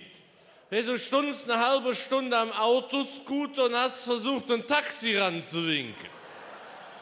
Du wolltest deiner Frau ein Lebkuchenherz schießen, du hast noch nimmer die Bude getroffen. Aber der Hermann ist so stur. Weißt du, im selben Moment stund er auf der nächsten Bierbank und hat die ganze Klapperschlange in einem Zug weggeäxt. So, dann hat er uns 10 Sekunden mit offenem Mund angeglotzt. Und dann hat die Schlange zugebissen. Hör mal, der Hermann ist wie ein nasser Sack kopfüber von der Bierbank gefallen. Ich sag, Hermann, um Gottes Willen, hast du was gebrochen? Sagt er, nee, nur ein bisschen Kartoffelsalat.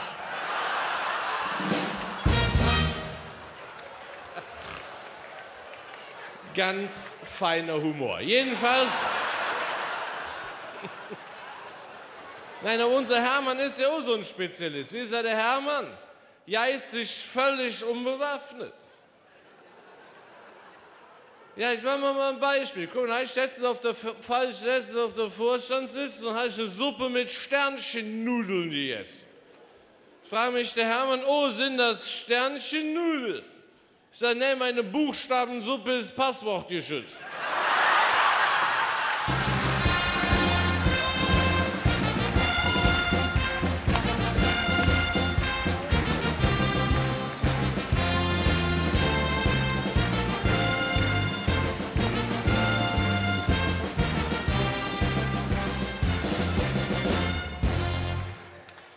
Ich sage, Hermann, jetzt mal unter uns. Ich sage, hast du schon mal den lustigen Clown im Supermarkt gesehen, der sich immer versteckt, wenn er einen Volltrottel sieht?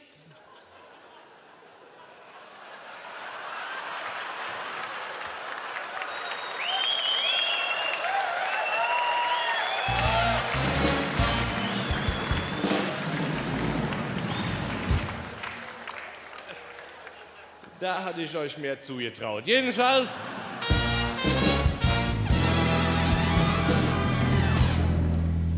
Jedenfalls fragt mich der Hermann letztens, warum soll sich denn ein gesunder Mensch impfen lassen? Ich sage, Hermann, das Prinzip bei Impfungen ist, du Hupe. Ich sage, wenn du Kondom erst im Kreissaal anziehst, bringt das auch nichts mehr. Letzte Woche in der Eifel 0 Reaktion. Jedenfalls...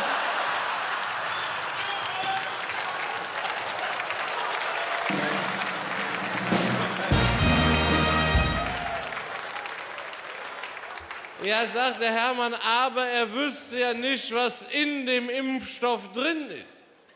Ich sage, Hermann, ich sage, selbst wenn du es wüsstest.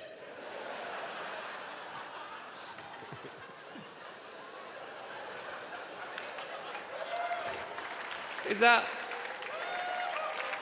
du hast ja wirklich überhaupt keine Ahnung von Medizin. Weil du hast ja jetzt schon 3 Zäpfchen langsam im Mund zergehen lassen. Letzte Woche in der Eifel. Wisst ihr selber. Jedenfalls.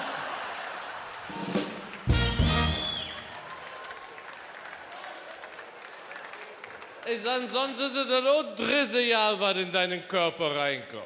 Weil du kaufst dir Döner für 1 Euro. Ne, da würdest du ja der Tönnies beim Tierschutz anrufen. Ja, sagt der Hermann, aber BioNTech würde doch das genetische Material verändern.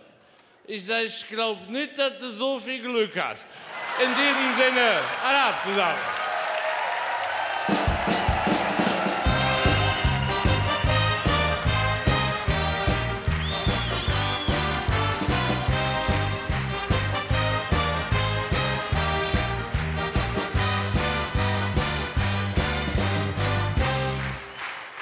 Ja, liebe Freunde, es ist richtig, dass ihr aufgestanden seid für diese fantastische Rede von Volker Weininger. Auf den Sitzungspräsidenten Dreimer von Hetze, Köln. Volker Weininger, WDR. Herzlichen Dank.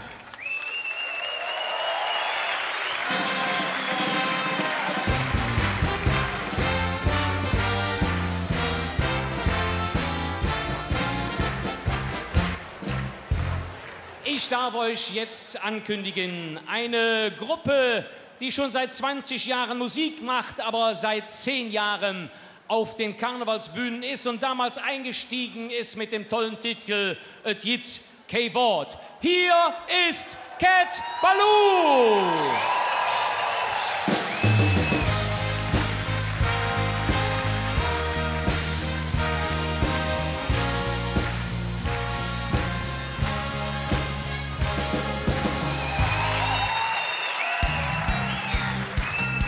Okay, wie sieht's aus? Habt ihr auch Lust auf ein ganz neues Lied? Hier kommt eins, es heißt "Lasst uns nicht gehen" und deshalb bleiben wir noch ein bisschen. Yeah. Was haben wir heute gelacht und so viel erlebt? Haben an all die gedacht, die heute nicht bei uns sind. Hab bei einem Tee, war viel zu lang her, her. Oh bitte, bitte, macht, dass das hier niemals vergeht, auch wenn sich im Kopf schon längst alles dreht.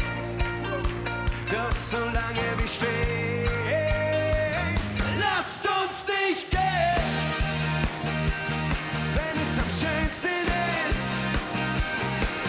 Wer weiß, wann wir uns wiedersehen. Lass uns nicht gehen, wenn uns das Leben küsst.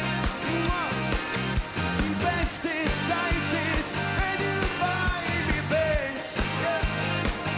Lass uns, wenn's am schönsten ist. Oh yeah! Wer weiß, wann wir? Wer weiß das schon? Lass uns, wenn uns das Leben küsst. Okay, es ist an der Zeit, mal ein bisschen auszurasten hier. Alle zusammen, alles was ihr habt. Lass uns nicht gehen, wenn es am schönsten ist. Wer weiß, wann wir uns wiedersehen. Lass uns, wenn uns das Leben küsst. Die beste Zeit ist, wenn du bei mir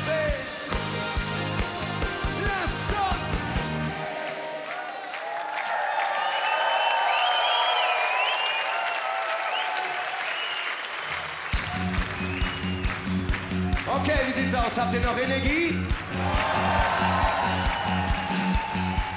Das ist gut, denn wir wollen euch gleich mal alle springen sehen, ja? Vorher singen wir noch ein bisschen.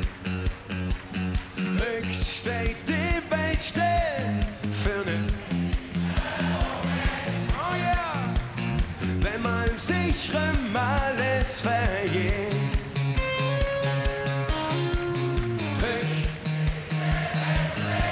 Aus dem kleinen Augenblick für die Ewigkeit. Wenn wir zusammen sind und alle springen.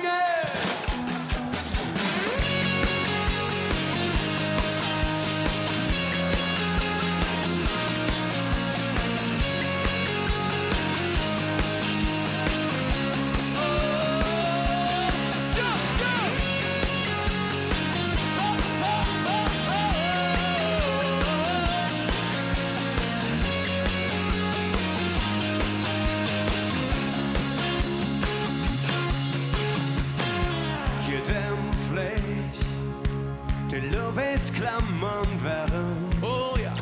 Bunte Luftballons. Alles lädt sich um in Ehren.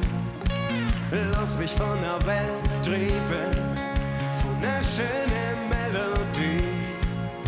Das letzte Geld schmeckt so Käses. Alles Jod und nix steht wie. Singt ihr mit? Ich steht die Welt still für eine kleine Moment.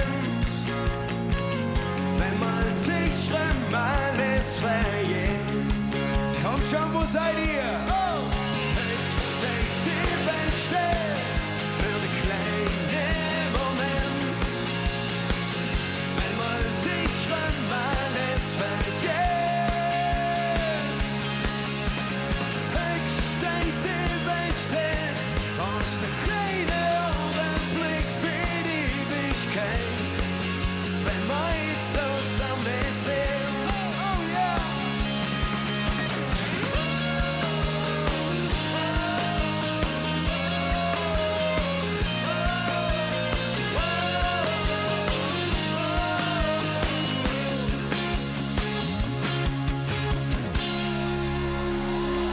Oh, vielen lieben Dank.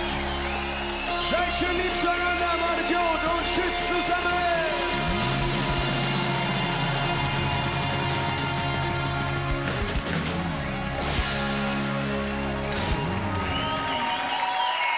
Ich darf euch jetzt verkünden, ihr bekommt jetzt an dieser Stelle die goldene Schallplatte für euren Titel als Jitz Keyboard.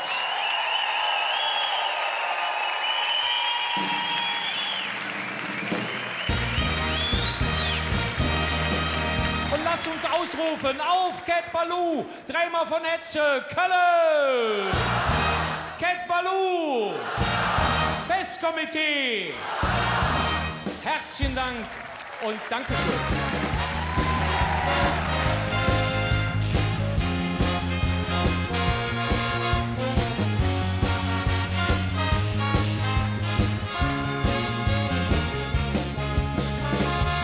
Ich darf jetzt jemanden ankündigen. In Köln haben wir 86 Fädel. Und wenn ich ein Fädel nenne, aus dem er kommt, dann wissen wir schon, wer da kommt. Es ist das Fädel Porz. Hier kommt Guido Kanz.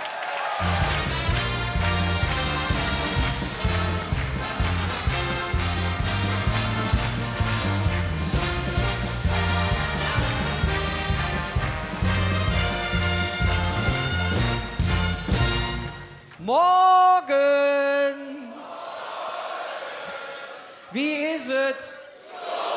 Oh, hervorragend. Herr Kapellmeister, ich grüße im Namen der Gruppe. Wie ist die Lage? Sehr bunt heute, ihr seht super aus, ganz toll. Und ich begrüße den mit Abstand bestaussehendsten, jüngsten und auch weiblichsten Elverrat, den ich bis jetzt in dieser Session im Gürze nicht gesehen habe. Guck mal! Boah!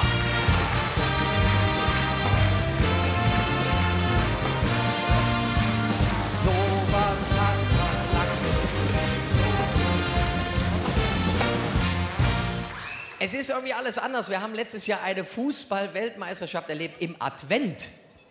Das war, glaube ich, der erste Autokorso, der von einem Streuwagen angeführt wurde. alles anders. Ich habe mich gerade gewundert, es hat sich vom Gürzenich niemand festgeklebt. Verrückt. Ich meine, früher war es auch schon so, dass Leute im Karneval nicht mehr vom Boden hochgekommen sind.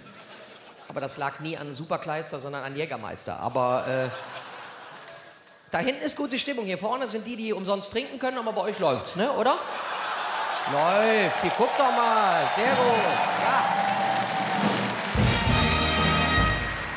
Ja. Was auch anders ist, da war ich wirklich tief ergriffen, die Queen ist leider nicht mehr unter uns.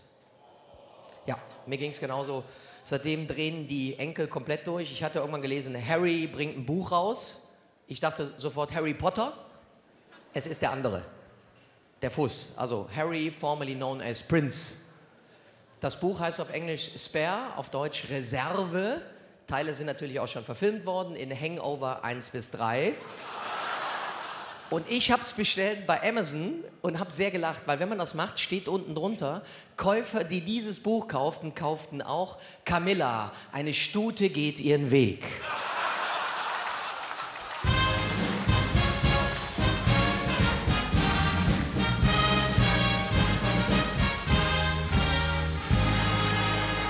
Und was ich gar nicht verstanden habe, vielleicht kann mir da jemand heute Abend helfen, vor ungefähr einer Woche bis 10 Tagen gab es einen Artikel hier in einer Kölner Zeitung, da ging es um ein Hotel in Köln und die haben in ihrer Bar verschiedene kölsche musikalische Zitate an der Wand, unter anderem eins der Höhner, Blutwurst Kölsch ohne lecker Mädchen.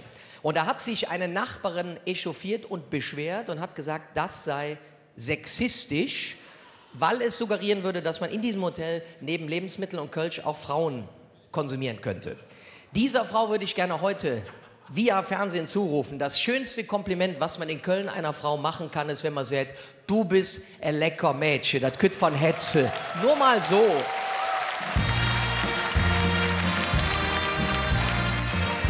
Eine Kölsch und Wuhu! Blutwurst Kölsch ohne lecker Mädchen, das fingst du noch hier in Köln.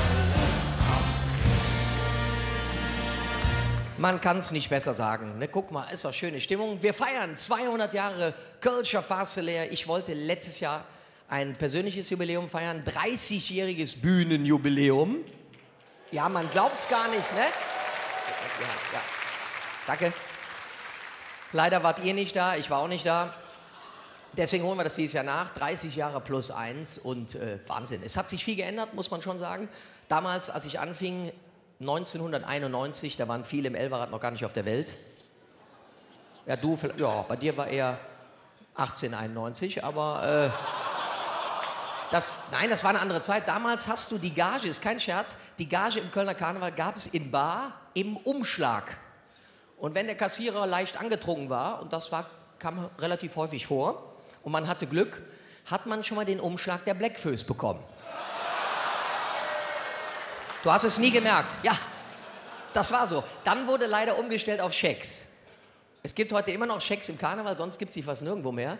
Und wenn ich nach so einem Wochenende zur Bank komme, der Azubi ist 18, der kennt mich. Scheck hat er noch nie gehört.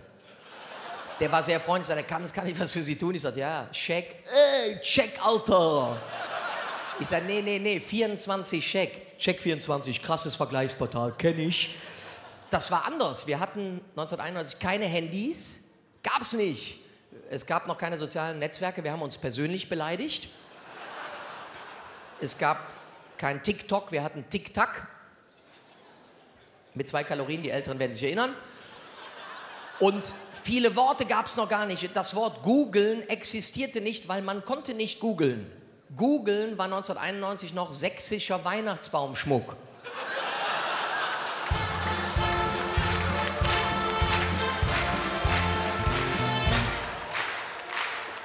Gut, dass du was gespielt hast.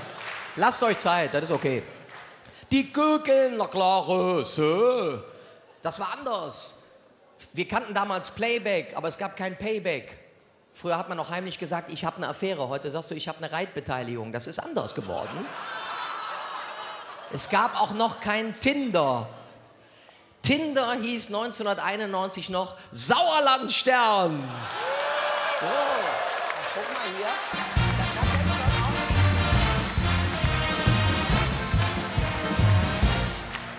Ich sehe, wir haben Profis hier.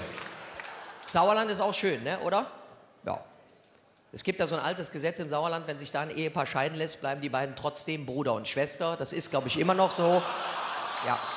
Es ist wirklich toll, wir feiern so schön zusammen und das macht auch Spaß. Was sich natürlich geändert hat, das muss ich jetzt auch sagen bei meinem Jubiläum, ich bin leicht älter geworden. Das ist unverschämt hier vorne, bitte. Nein, ich habe mit 20 angefangen, ich bin mittlerweile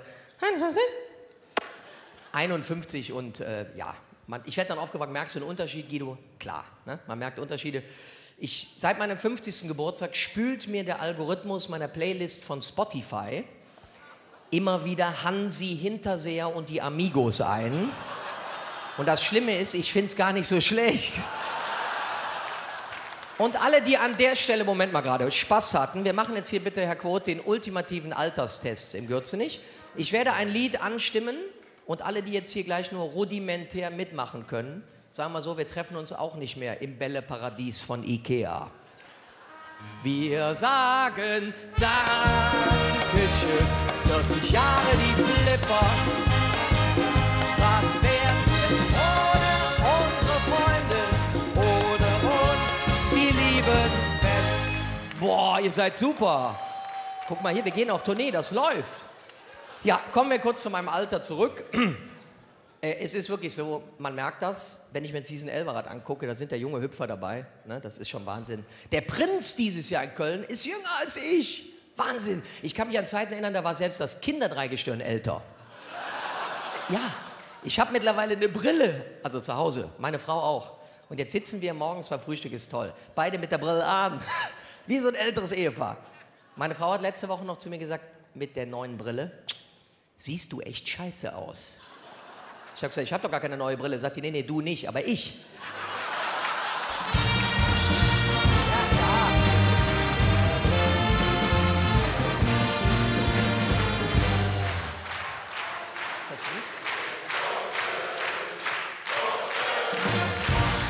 Nein, man muss Alter mit Humor nehmen. Und zwar ist es so, ich hatte letzten Montag frei und war beim Rewe einkaufen und stand an der Kasse und da war ein Mann vor mir, ich würde mal tippen, der war Anfang, Mitte 70, sehr lustiger Mann und da habe ich gesagt, so mache ich das später auch mal.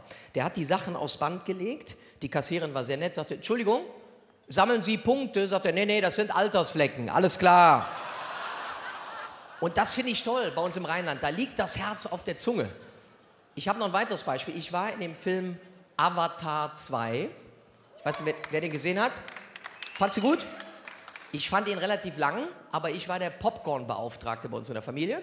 Ich war mit meinem Sohn und meiner Frau und ich habe Popcorn gekauft und die Dame hinter der Theke war so ein richtiges Kölsch-Mädchen. Herrlich. Ich habe dann gekauft, danach kam eine junge Frau, Hand in Hand, mit ihrem Freund, frisch verliebt, ganz süß. Kam an die Theke, sagt, ich hätte gern Popcorn. Sagt die Frau, ja, was willst du dann? Süß oder salzig? Hätte die angehört, sagt, genau so wie mein Freund ist. Sagt die, ja, hässliches Popcorn haben wir nicht.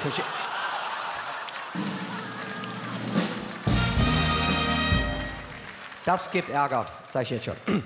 Kommen wir kurz nochmal zurück. Als ich anfing, habe ich auf der Bühne ganz andere Sachen gemacht. Ich habe Leute nachgemacht.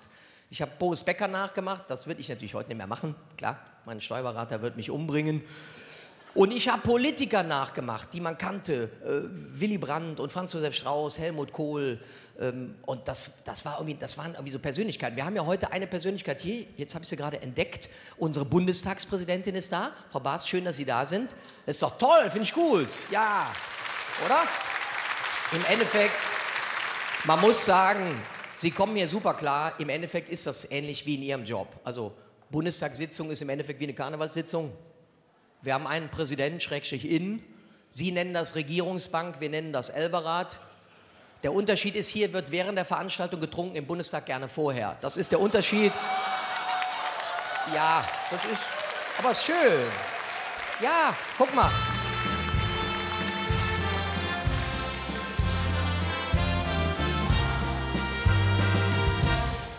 Nein, aber das ist bei Politikern schon anders. Alle sprechen doch in Deutschland von Fachkräftemangel. Ich finde, das merkst du auch ein bisschen in der Bundesregierung. Jetzt, ja, es ist, bitte, man muss es sagen.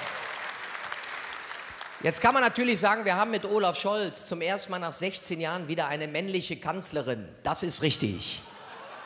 Aber das kann ja jetzt nicht die Lösung sein. Wobei der Kanzler ist schon so ein Machertyp. Ein Temperamentsbündel. Boah, ist der langweilig. Der Scholz wollte schon zweimal zurücktreten, hat nicht geklappt, die Füße waren eingeschlafen. Wirklich. Ehrlich. Der ist so langweilig, der hat in der Hochzeitsnacht mit seiner Frau gekniffelt. Jetzt bist du dran, oder? Wie willst du Olaf Scholz beschreiben? Dagegen hatte Rudolf Scharping ADHS.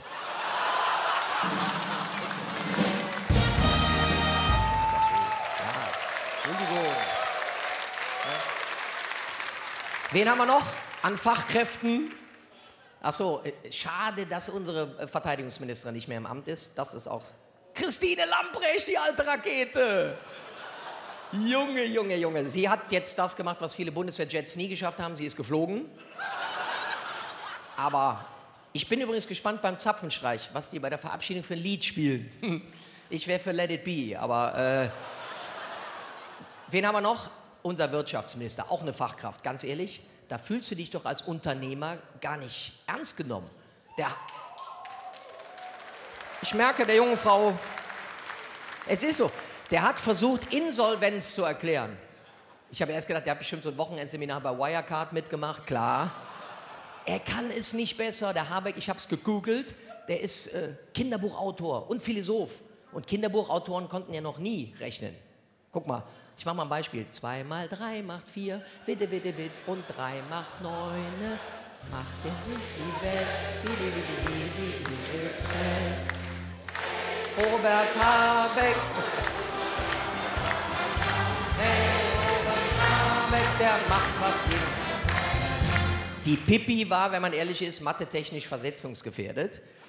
Hat mehr gelogen als Pinocchio und Andi Scheuer zusammen. Muss man auch mal loswerden. Wen haben wir noch? Ach so, unser Landwirtschaftsminister. Der ist super nett. Cem Özdemir, toller Mann.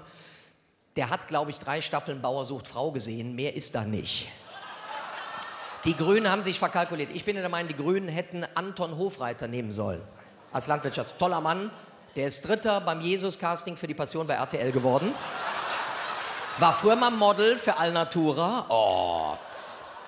Also wenn ich mir das jetzt alles angucke, da ist mir, ganz ehrlich, Karl Lauterbach fast schon ans Herz gewachsen. Doch, es gab, also der war so oft im Fernsehen die letzten 2 Jahre. Ich hatte abends manchmal Angst, den Kühlschrank aufzumachen. Weil ich dachte, pass auf, da sitzt der auch noch. Ich hatte so einen Traum. Ich hatte Durst, mach die Tür auf, dann guckt der Karl mich an. Was wollen Sie? Wollen Sie Wodka, Wasser oder Wein trinken?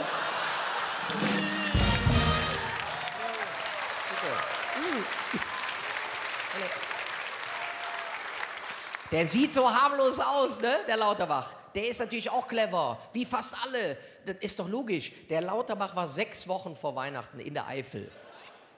Wie kann man die Eifel beschreiben für unsere Fernsehzuschauer? Romantisch, das hatten wir noch nicht. Sehr schön. Ich würde sagen, in der Eifel war schon immer Lockdown. Wir müssen ehrlich sein, in der Eifel ist jeder mit jedem verwandt, egal wie viele Beine die haben. Das ist da so. Und da war unser Bundesgesundheitsminister. Der war aber nicht alleine, der hatte 2 Kamerateams dabei, nicht eine, 2. Und da wird ja medial alles verarztet. Und der Bürgermeister bei euch, der war total aufgeregt. Sagt, Herr Lauterbach, toll, dass Sie in der Eifel sind. Wir haben 2 große Probleme hier. Das erste Problem, in unserem Krankenhaus haben wir zu wenig Ärzte und Pfleger. Was hat der Lauterbach gemacht? Ein Mann der Tat, sofort das Handy gezückt, 5 Minuten lang telefoniert, 5 Minuten spazieren gegangen, kam nach 5 Minuten wieder zu dem Bürgermeister und hat gesagt, also das Problem wäre am Montag gelöst. Was ist das zweite Problem in der Eifel? Hat er gesagt, wir haben hier oben gar keinen Mobilfunkempfang.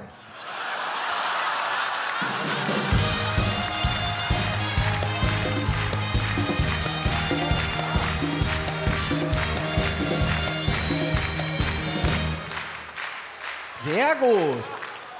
1000-mal und so weiter. Ja, ja. Deswegen müssen wir uns selber gute Laune machen. Deswegen ist doch Karneval spitze. Ich sage, wir brauchen Optimisten in Deutschland, keine Pessimisten. Es gibt mittlerweile Optimisten bei uns im Land, die sagen, in einem Jahr werden wir alle betteln gehen.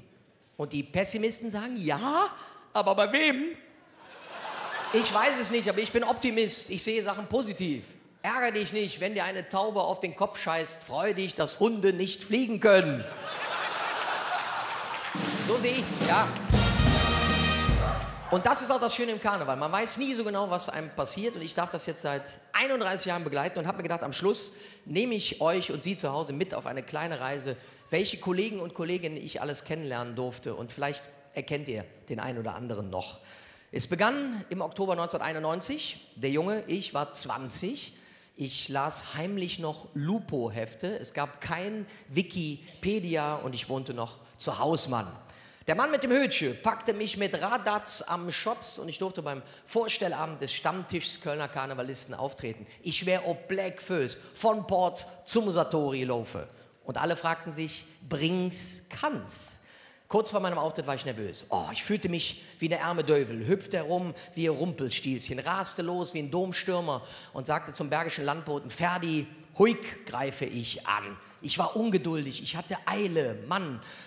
Es gab tolle Kolleginnen, Klaus und Willi. Renate war ein Fuchs, Wolfgang reich an Erfahrung, Jupp mental sehr stark und Bernd stellte sich mir sehr sympathisch vor. Ich sagte zum Weltenbummler, Gerd, rück doch ein kleines Stück zur Seite. Ich wusste auch nicht, was wird Fred van Halen. Und dann traf ich einen Mann, den kannte ich natürlich aus dem Fernsehen. Das war mein Vorbild. Der war nicht gut, der war super.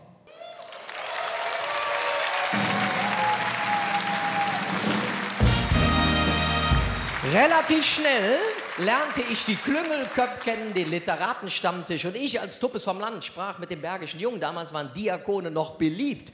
Wir fuhren querbeat von Auftritt zu Auftritt und mich sprach Fussi Julche an. Marita, Kölner. Ich sag, nee, ich bin Porzer. Hat gesagt, wie heißt du dann? Kanz, wie Adam Kranz, statt K mit C, ohne R, hinten mit TZ. Ich lernte relativ schnell im Fastelavn das Viehgeflügel unterwegs. An den Tischen halbe Hahn, kalte Ente, hinter der Bühne Höhner, Flamingos, Kolibris, und überall jovet Met. Wie heute übrigens immer noch, überall Met, nur heute gibt es mehr Veganer, also Krautmacher. Aber in 3 Jahrzehnten fragst du dich vielleicht, wer mag Metzger? Der schönste Tag ist Rosenmontag beim WDR. Funky Marys winke mir mit Blom und Blömscher zu, auch Butterblömsche eher Weininger. Klar gab's Schlawiner, Labbese, Filur, Rabauer, aber es gab nie Casalla. Der Fastelavn ist einfach ein schönes Milieu, einfach eine tolle, eine super Weiher. Und die Räuber vom Finanzamt Köln-Porz haben immer pünktlich abgebucht. In diesem Sinne würde ich gerne mal Danke bei euch sagen. Danke fürs Zuhören. Kölle, I love you. Madet Jod.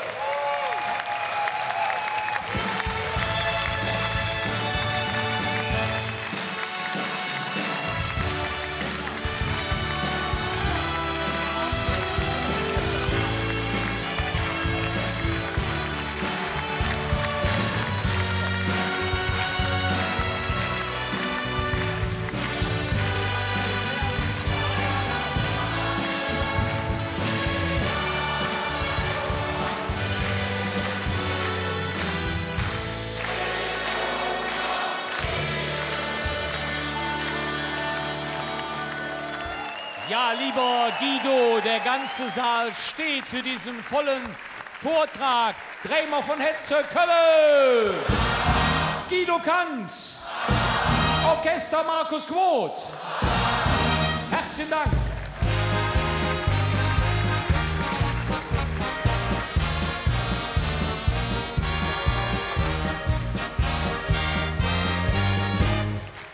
Ich darf euch nunmehr einkündigen, eine Gruppe, die in ihren Texten auskommt, ohne Dom, ohne Ring und ohne Sunnesching. Hier sind die Domstürmer.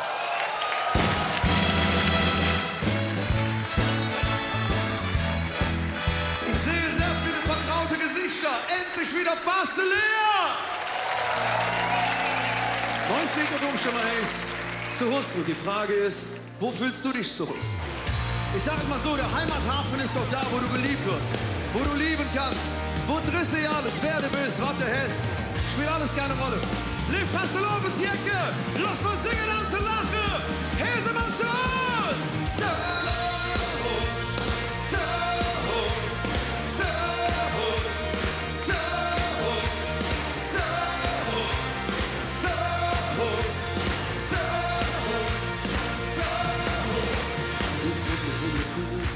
Es ist wieder so wenig. Wir luren auf die Fotos und wir denken an die Zeit zurück. und was wir alle erlebt haben. Wir sind die Geschichte am Erzählen, wie schön es früher war. Wir lachen und wir kriechen und sind dankbar für die Jahre.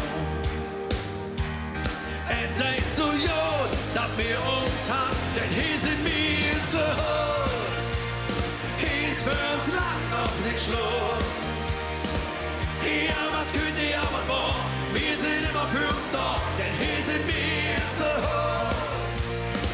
Denn hier sind wir zu Hause. Hier ist für uns lang noch nicht Schluss. Ja, was könnt ihr, ja, was war, wir sind immer für uns da, denn hier sind wir zu Hause. Yeah!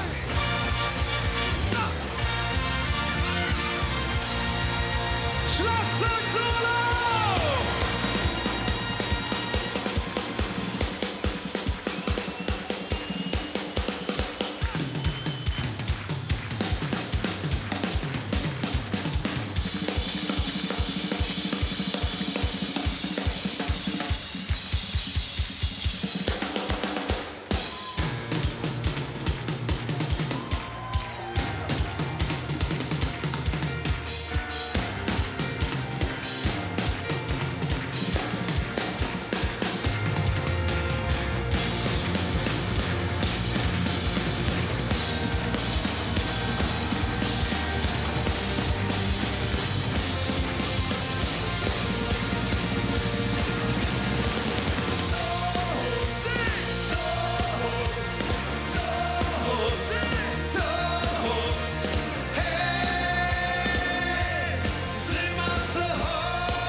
Meine Liebe, meine Stadt, mein Verein, kommt zu uns!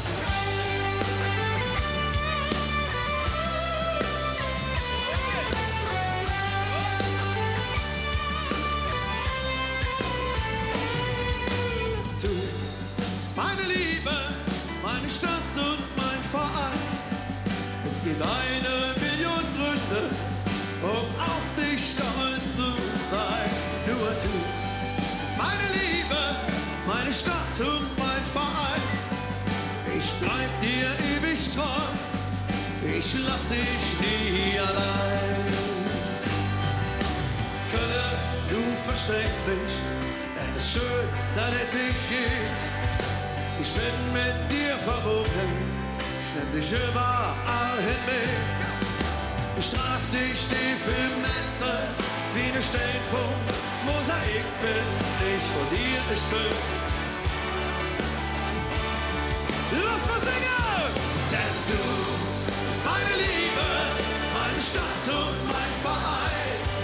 Es gibt 1 Million Gründe, um auf dich stolz zu sein. Nur du bist meine Liebe, meine Stadt und mein Verein. Ich bleib dir ewig treu, ich lass dich nie allein. Ja. Schon immer jung und Krise, du hast überlebt. Schön ist dich, stehst auf und hast uns so gelehrt. Ja. Blieb so wild und bunt, bis zur letzten Stunde sind wir für dich da.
Domstürmer. Das war Stimmung pur. Lass uns ausrufen, Bremer von Netze, Köln. Domstürmer. ARD. Herzlichen Dank, Dankeschön.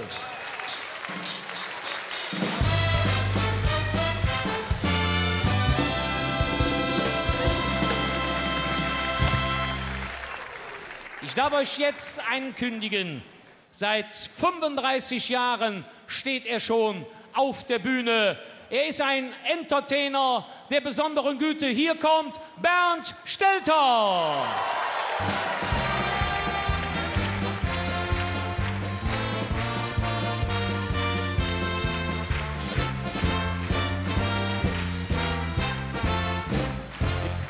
Ihr könnt euch nicht vorstellen, wie ich mich freue, euch zu sehen. Endlich wieder ein Gürzenich voll mit jecken Menschen, die nicht nur Karneval feiern wollen, die auch Karneval feiern können und Karneval feiern dürfen. Und das ist für uns alle ist das so, so, so wichtig. Und warum das so wichtig ist, das singe ich euch eben vor.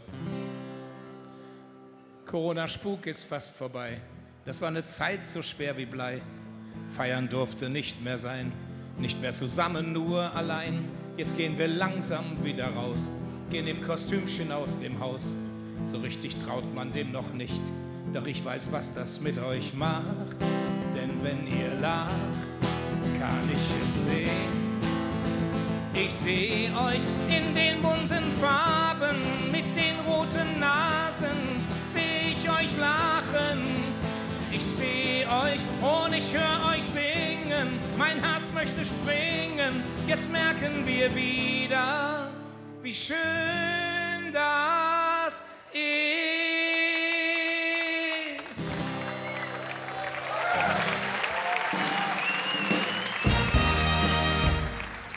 Und es ist ganz unglaublich toll, dass nicht nur ihr da seid, ich darf auch dabei sein. Und wenn ich dabei bin, dann fange ich ja immer an mit meinem kleinen Jahresrückblick unter dem Motto, was sonst noch geschah. Das war in diesem Jahr so. Entschuldigen Sie die Wortwahl. Ich weiß, das klingt jetzt ziemlich barsch, aber das Jahr 2022 war doch einfach nur für'n Arsch. Dieser Virus und der Putin, die haben uns fertig gemacht. Wäre der Wendler nicht gewesen, hätten wir überhaupt nicht gelacht. Wir brauchen Karneval, das habe ich mir gedacht. Doch wie nicht anders zu erwarten, auch der Karneval fiel aus. Die Kapelle spielt auf YouTube. Selbst der Stelter blieb zu Haus. Das war doch sonderbar. In diesem Jahr in England versinkt die Monarchie in Bruderhass, Habgier und Frust. Was bin ich dankbar, liebe Lisbeth, dass du das nicht miterleben musst. Du warst so wunderbar. Die letzten 60 Jahre. Ja, und im Sommer gab es eine Geschichte, die fand ich jetzt sehr witzig. Nicht alle, aber ich schon. Im Sommer gaben sich reiche Leute auf einer Insel unterkühlt. Denn 10.000 Fernwehpunker fuhren für 9 € nach Sylt. Das war doch sonderbar in diesem Jahr. Ah, aber jetzt wird's schwierig. Jetzt kommt eine Strophe, die ist so grottentraurig, dass ich öfter schon in dieser Session beim Singen auf der Bühne von Heulkrämpfen geschüttelt, zuckend zusammengesunken bin. So traurig ist die Strophe. Ich probiere es immer wieder, aber grottentraurig geht so. Meine letzte Zigarette ist jetzt auch schon 3 Jahre her. Da erlaubt die Ampel Cannabis. Und ich Idiot, ich rauche nicht mehr. Das war doch sonderbar in diesem Jahr. Und wir feiern wieder Karneval zusammen und hochmotiviert und hoffen, dass dieses neue Jahr nicht genauso scheiße wird. Das wäre wunderbar in diesem Jahr.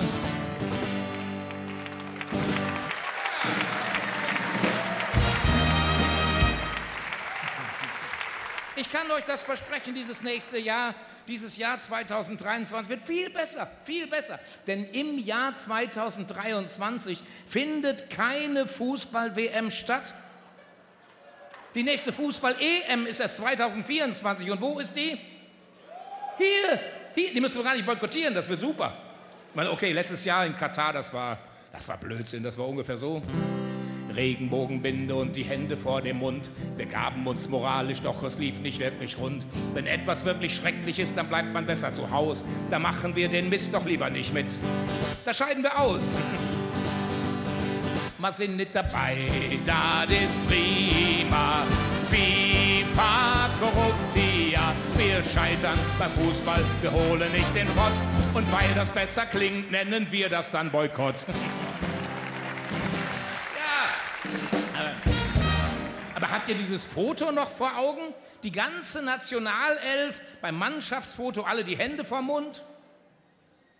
War das peinlich? Das sah doch nicht aus. Wer ist auf die Idee gekommen? Oliver Bierhoff oder was?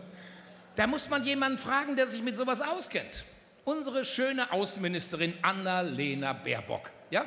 Die Annalena Baerbock, die hat ja nicht nur eine Staatssekretärin und eine Bürovorsteherin, nein, die hat auch eine Stylistin. Und diese Stylistin, die hat den ganzen Tag nichts anderes zu tun, als nur unsere Außenministerin noch schöner zu schminken. Was meint ihr, was die verdient so pro Monat? 7.500 €. Ich finde das völlig okay. Wir haben uns 16 Jahre auf der internationalen Bühne von Angela Merkel vertreten lassen. Dann darf man jetzt auch mal eine schöne Außenministerin ins Rennen schicken. Und ganz ehrlich, wir haben schon für gröberen Blödsinn 7.500 € ausgegeben, oder? Ich finde das völlig okay. Und wisst ihr, was ich noch okay finde? Dass dieser schöne amerikanische Schauspieler George Clooney jeden Morgen eine geschlagene Stunde in seinem Badezimmer steht, vor dem Alibert, und dann wiederholt er eine Stunde lang mantramäßig immer den gleichen Satz: Spieglein, Spieglein an der Wand, who the fuck is Robert Habeck? Wir haben nicht nur eine schöne Außenministerin, wir haben auch einen schönen Wirtschaftsminister. Ja, und der hat auch einen Job ausgeschrieben, und zwar einen Job für einen Fotografen, der ihn ablichten soll die nächsten 3 Jahre bis zum Ende der Legislaturperiode. Und was soll der verdienen? Na? In den 3 Jahren? 350.000 €. Ich finde das nicht nur völlig okay, ich habe mich direkt beworben. Im Kabinett ist er, ganz klar der Netteste, wenn ihn nicht immer die Gedanken quälen. Egal wie schön der ist, wenn er alleine ist, fragt er sich, ob die ihn wohl wieder wählen. Die Frage ist hier, ob er die Wahlplakate ziert. Gibst du mir 300.000 oder 4? Mach ich ein super Shooting, ein endgeiles Foto von dir. Mensch, Robert Habeck, ich mach dir ein Foto, ein schickes Foto von dir. Beim Tippschein abgeben fürs Lotto oder bei Currywurst und Bier. Mensch, Robert Habeck, ich mach dir ein Foto, voll Erotik und voll Harmonie. Dann wirst du außer Wirtschaftsminister noch Topmodell von Germany. Ja. Muss man ganz ehrlich sagen, der Robert Habeck sieht super aus. Ne? Das ist immer, du darfst keinen Mann fragen. Die Männer schütteln alle mit dem Kopf. Fragst du eine Frau, der Robert Habeck sieht super aus, oder? Ja, da wird genickt. Aber man darf auch eins nicht vergessen. Dieser Robert Habeck, der ist rattenjung. Wissen Sie, wie alt der Robert Habeck ist? 53. Der Mann ist 53, der junge Dachs. Ich bin in der Corona-Pause völlig überraschend 60 geworden. Ich bin 60 geworden und ich hätte es beinahe nicht mitgekriegt. Wenn du 60 wirst, verändert sich dein Körper. Es gibt diesen Tag, diese eine Nacht, da gehst du abends ins Bett, bist noch 59, am nächsten Morgen wirst du wach und du bist 60. Und in dieser Nacht, da ist der Wind of Change durch dein Schlafzimmer gefegt. Dein Körper hat sich verändert, die Augen schalten um von Adler auf Maulwurf. Die Haare wandern von der Kopfhaut ins Ohr. Ist egal, du hörst ja sowieso nichts mehr. Aber das Schlimmste ist, die Damen kennen das nicht, aber die Männer werden gleich wissend nicken. Das Schlimmste ist, sei ehrlich, die Blase. Die Blase schaltet um von Halbtags auf Nachtschicht. Da gewöhnt man sich dran. Aber wenn du von so einer kultivierten Karnevalssitzung kommst, du hast minimale Mengen Kölsch im Körper und dann wirst du nachts um 3 wach, dann kannst du ein Problem kriegen, nämlich wenn das so ist wie bei mir zu Hause, meine Frau hat beschlossen, Wegen der Energiekrise senken wir nachts die Heizungstemperatur auf 8 Grad Frostwächter. Wenn du 3 Uhr nachts wach warst, nach der Karnevalssitzung, so eine volle Blase, 8 Grad Frostwächter, und du turnst nackend durchs Haus und suchst das Badezimmer, da glaubst du nicht, dass du 60 bist. Da tippst du auf 87 oder 103 oder so. Und woran liegt das? Als es begann,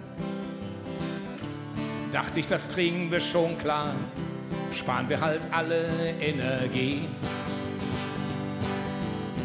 Wird's im Wohnzimmer kalt, darf halt der Hund aufs Sofa.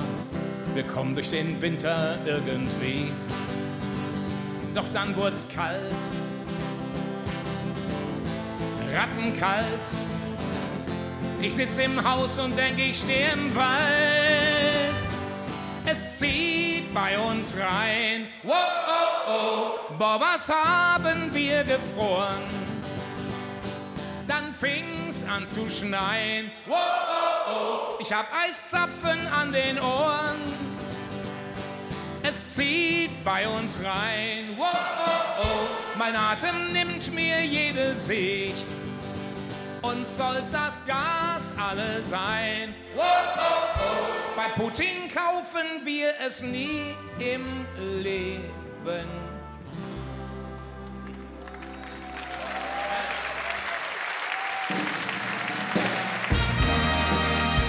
War das ein Lied?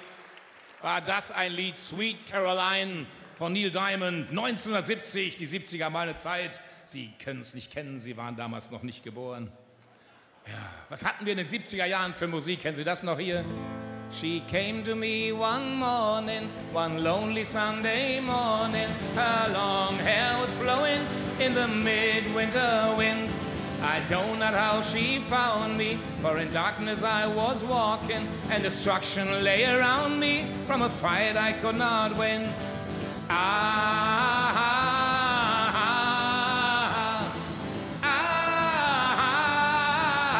Wahnsinn, oder? Alle Mann am Lagerfeuer, jeder ein Mädchen im Arm, nur ich, Idiot, eine Gitarre. Ja. Oder 1974, da hatten wir We had joy, we had fun, we had seasons in the sun, but the hills that we climbed were just seasons out of time. Wahnsinn, oder? Aber 1974, da hatten wir auch ein echtes Scheißlied. Entschuldigen Sie den Ausdruck, es gibt keinen anderen Begriff dafür. Es war einfach ein Scheißlied. Kann sich noch jemand von Ihnen rudimentär erinnern an Olé, wir fahren im Puff nach Barcelona? Hä? War das schrecklich? Olé, wir fahren im Puff nach Barcelona. Fürchterlich. Und was haben wir das gegrölt? Jeden Abend 10-mal auf jeder Party. Weiß noch jemand, wie die Band hieß? Die drei Besowskis. Wenn heute ein Lied auf den Markt käme mit dem Titel Olé, wir fahren im Puff nach Barcelona von den drei Besowskis, das würde sofort verboten. Und das finde ich auch wieder falsch. Wisst ihr, ich habe ein Radio zu Hause und an dem Radio ist vorne ein Knopf dran. Und wenn mir ein Lied nicht gefällt, dann kann ich das ausschalten. Das muss niemand verbieten.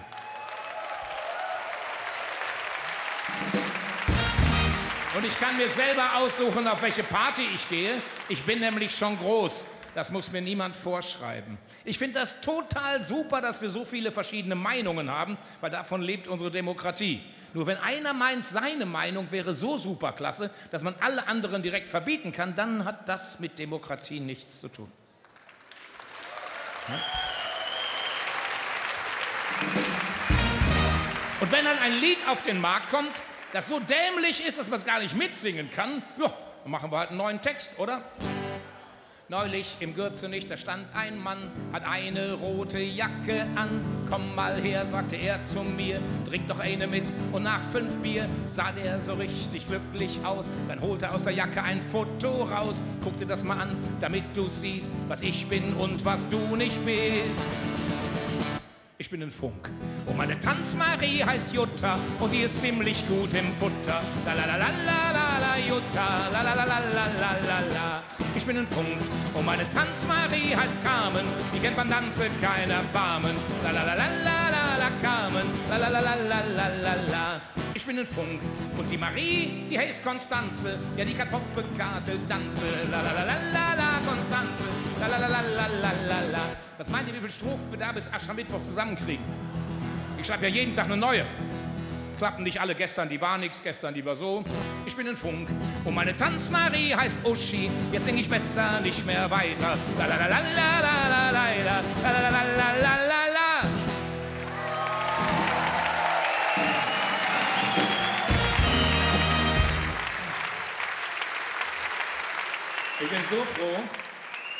Ich bin so froh, dass wir wieder Karneval feiern können. Ich finde das so toll. Das sind keine 1,5 Meter Abstand hier, das ist toll. Ich finde das großartig. Aber es gibt auch in dieser Session immer wieder melancholische Momente. Momente, wo man nachdenklich wird, wo man sich fragt, machen wir alles richtig? Aber dann stehe ich am Auto oder im Foyer und da kommt ein kostümierter Mensch auf mich zu und sagt, Mensch, Bernd, danke. Ich habe so lange nicht mehr vernünftig gelacht, das hat richtig gut getan. Dann denke ich, wir machen schon ziemlich viel richtig. Aber dieses neue Lied, mein neues Lied für diese Session hat auch eine nachdenkliche Seite und trotzdem ist es vielleicht jetzt schon mein Lieblingslied. Und am Ende kommt es bei einem Karnevalslied ja nur auf eins an. Können die Jecken am Ende mitsingen? Mal ausprobieren. Und bei diesem Lied habe ich Unterstützung. Nicht nur von dem wunderbaren Orchester Markus Quoth, sondern auch von einem unglaublich netten jungen Mann aus der Weltelite der klassischen Musik.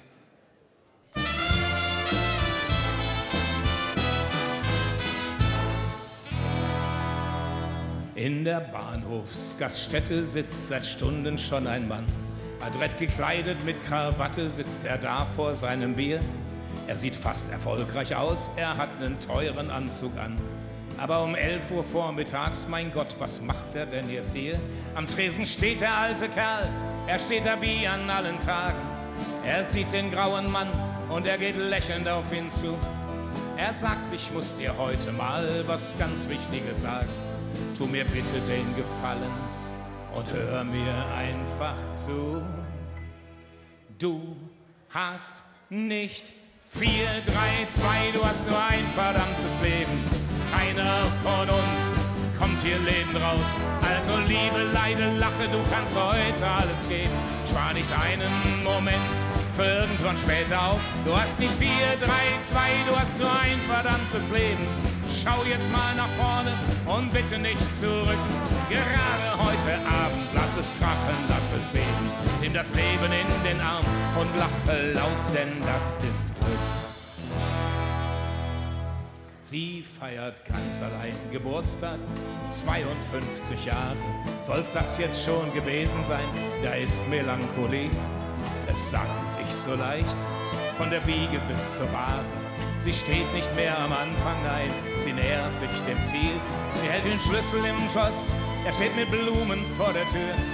Er lächelt fast so schüchtern wie vor 23 Jahren. Er sagt, ich freue mich unbändig auf die Zeit mit dir.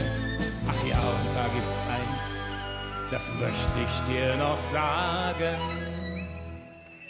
Du hast nicht 4, 3, 2, du hast nur ein verdammtes Leben.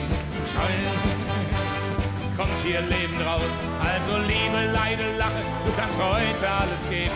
Spar nicht einen Moment für irgendwann später auf. Du hast nicht 4, 3, 2, du hast nur ein verdammtes Leben. Schau jetzt mal nach vorne und bitte nicht zurück. Gerade heute Abend, lass es krachen, lass es beben. Nimm das Leben in den Arm und lache laut, denn das ist Glück. Du bist nicht des Lebens fette Beute. Der Tag, was Neues zu beginnen, der ist gerade heute. Versuch doch nicht dem Leben mehr Jahre zu geben. Gib den Jahren, die jetzt kommen, mehr Leben.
das Leben.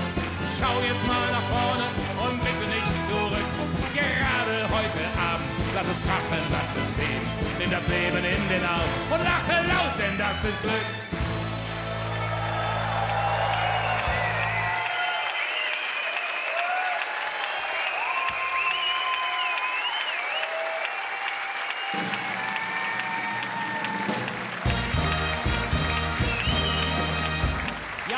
Freunde, was für ein toller Auftritt. Zum einen natürlich Bernd Stelter. Und dann haben wir heute hier an seiner Seite Alexei Semenenko, geboren in Odessa in der Ukraine. Er hat Musik studiert, Violine studiert an der Musikschule für Musik und Tanz hier in Köln und viele, viele Preise gemacht in New York, in Paris, in Brüssel und auch in Petersburg. Lassen wir diesen beiden ausrufen. Dreimal von Hetze, Köln. Alexei Semenenko, Bernd Stelter. Herzlichen Dank, Dankeschön.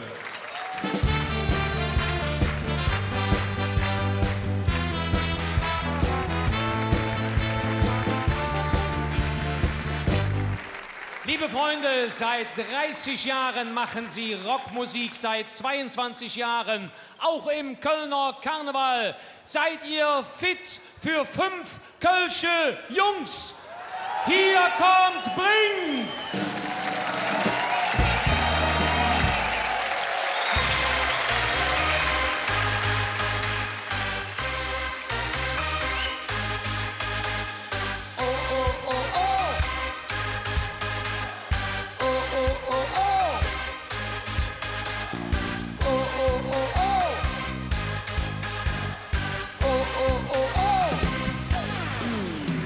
Rosenmond, das dicke Drum, Mutzig und Beerdigung, Rock'n'Roll und zum FC, Quetsche, Quetsche, KVB, Brötchenröster und Luschel, wenn der Ruskus redet hält, dann fliegt sich immer wieder um den Ding im Korb. Ich werd bekloppt, denn wir sind Kölsche, Kölsche und das ist, was du kriegst, wenn du bei uns bist. Wenn du bei uns bist, wir sind gefährlich, ehrlich und wir sind auch echt wie das Kölsch in unserer Fleisch. Denn wir sind Kölsche, Kölsche und das ist, was du kriegst, wenn du bei uns bist. Wenn du bei uns bist, wir sind gefährlich, ehrlich und wir sind auch echt wie das Kölsch in unserer Fleisch. Wir singen oh, oh, oh, oh. Oh, oh, oh, oh. Fast leer um Aldermatt, Kiel, Club und Vatertag. Wir tanzen in der Meierin, Kölner Lichter jägen Sonne schien, in der Kölner Arena stehen. Wir wollen eure Hände sehen.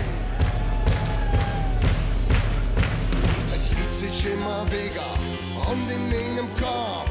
Ich werd bekloppt, denn wir sind Kölsche, Kölsche und das ist, was du kriegst, wenn du bei uns bist. Wenn du bei uns bist, wir sind gefährlich, ehrlich und wir sind auch echt wie das Kölsch in unserer Fleisch. Wir singen oh, oh, oh, oh. Oh, oh, oh, oh. Oh, oh, oh, oh. Oh, oh, oh, oh. Wir danken euch. Hier,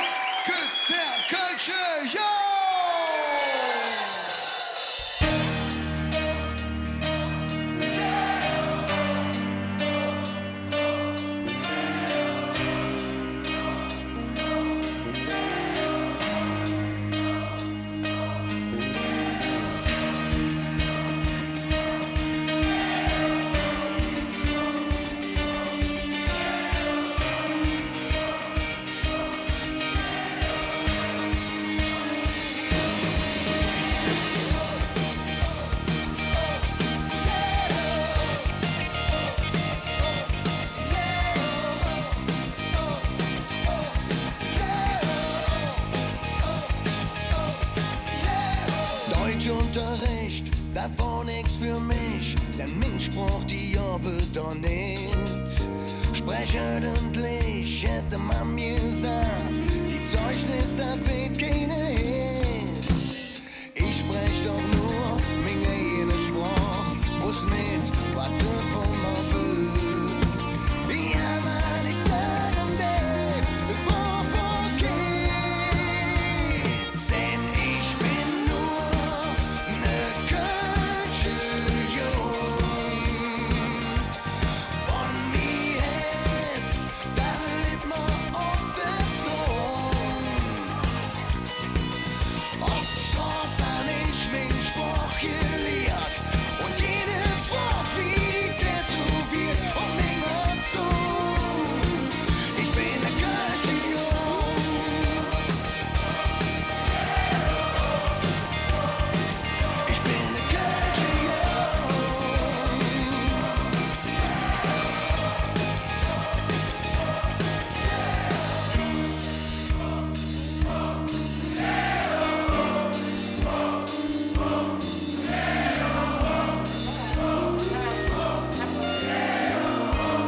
Laut zusammen klatschen, aufgepasst.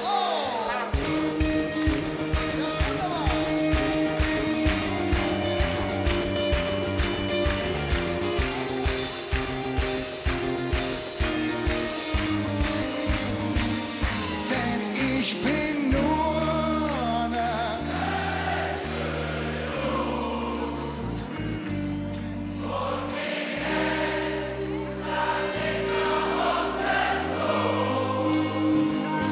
Denn ich bin nur ne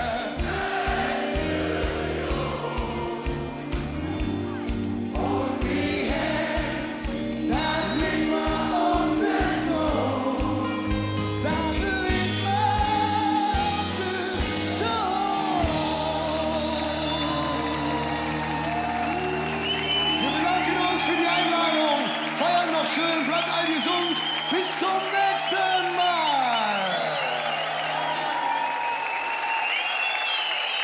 Ja, liebe Freunde, was für eine tolle musikalische Leistung.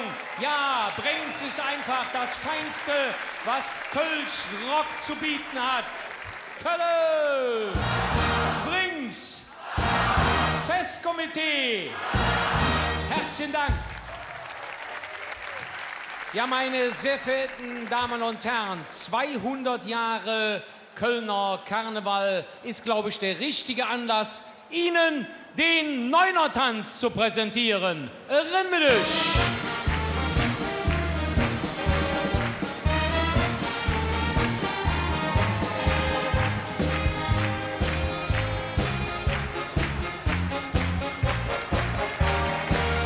Ja, meine Damen und Herren, hier auf der Bühne sehen Sie ein sehr seltenes Bild, denn Köln hat 9 Traditionschors und die Tanzpaare stehen in dieser Jubiläumssession 200 Jahre Kölner Karneval gemeinsam auf der Bühne.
wenn's jeden auf der Erd und an der Hand.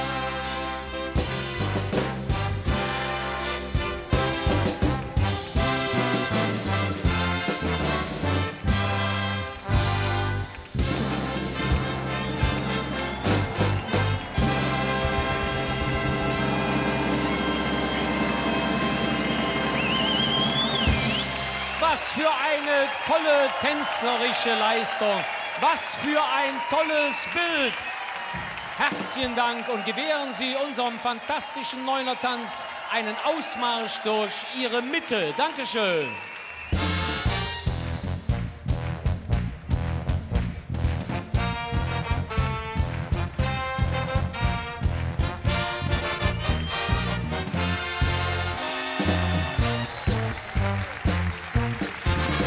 Ja, liebe Freunde, ich darf euch jetzt eine Musikgruppe ankündigen, die seit 11 Jahren schon im Kölschen Forste Leer unterwegs sind und jedes Jahr tolle neue Melodien uns kreieren. Hier kommt Lupo!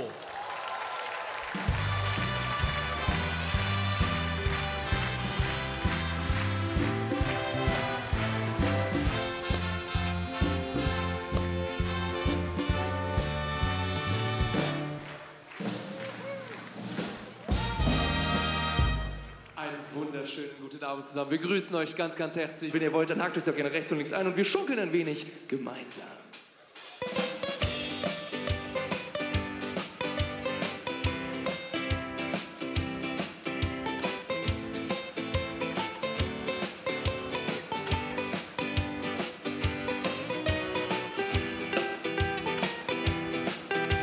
Und Achtung! Ja, warte!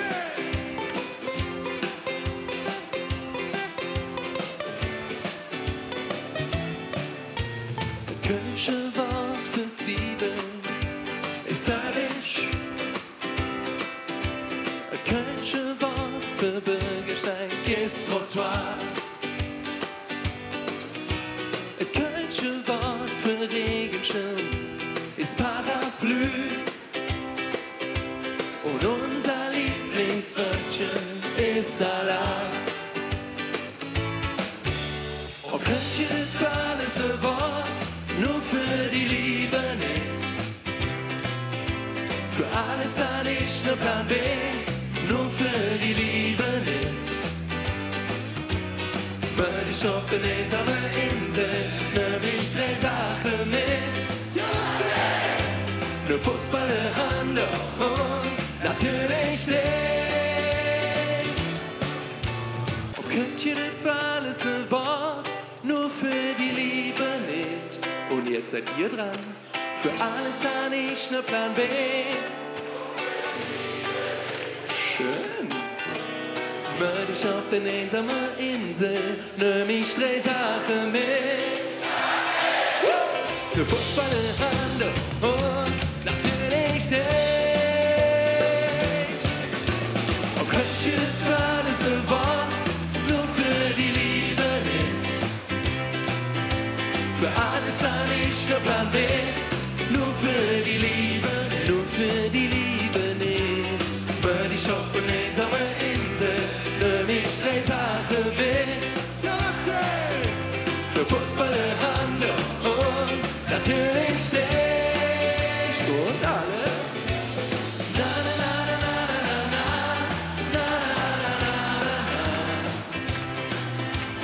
na, na, na, na, na, na, wenn ich auf eine einsame Insel, nehm ich 3 Sachen mit. Ein Fußballer, Hand und natürlich dich. Die sucht dann eigentlich nicht. Dankeschön! Krämer von Hetze, Köln! Lupo! Festkomitee! Herzlichen Dank. Tschüss.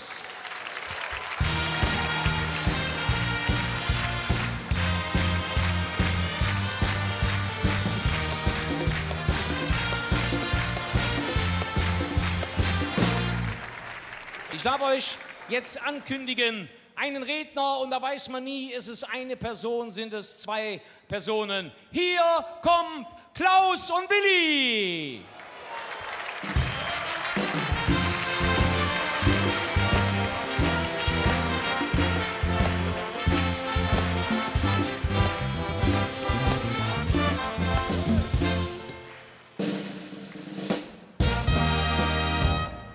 Abend. Nein, wie man hier richtig sagt, fastelovend zusammen. Ja. Und du? Ja, ich gehe davon aus, dass du auch noch was sagst. Wieso? Ja, was man halt sagt zur Begrüßung. Wenn es bei euch zu Hause an der Tür klingelt und du machst auf, was ist das Häufigste, was du da hörst? Kannst du Paket annehmen für Nachbar? Sag mal, was ist denn mit dir los? So kenne ich dich gar nicht. Ja, ich muss dich entschuldigen, ich bin noch ein bisschen angeschlagen von gestern Abend. Was war gestern Abend? Da haben mich 3 Kerle fertig gemacht. 3 gegen 1? Ich hatte keine Chance. Hast du den Namen gemerkt? Ja, Johnny Walker, Jim Dean und Captain Morgan. Wusstest du? Wusstest Ich habe mich schon gewundert. Nein, tatsächlich, sein Vater hatte gestern Geburtstag. Ihr wart irgendwo essen, ne? Ja, beim Spanier. Und, wie war's? Peinlich.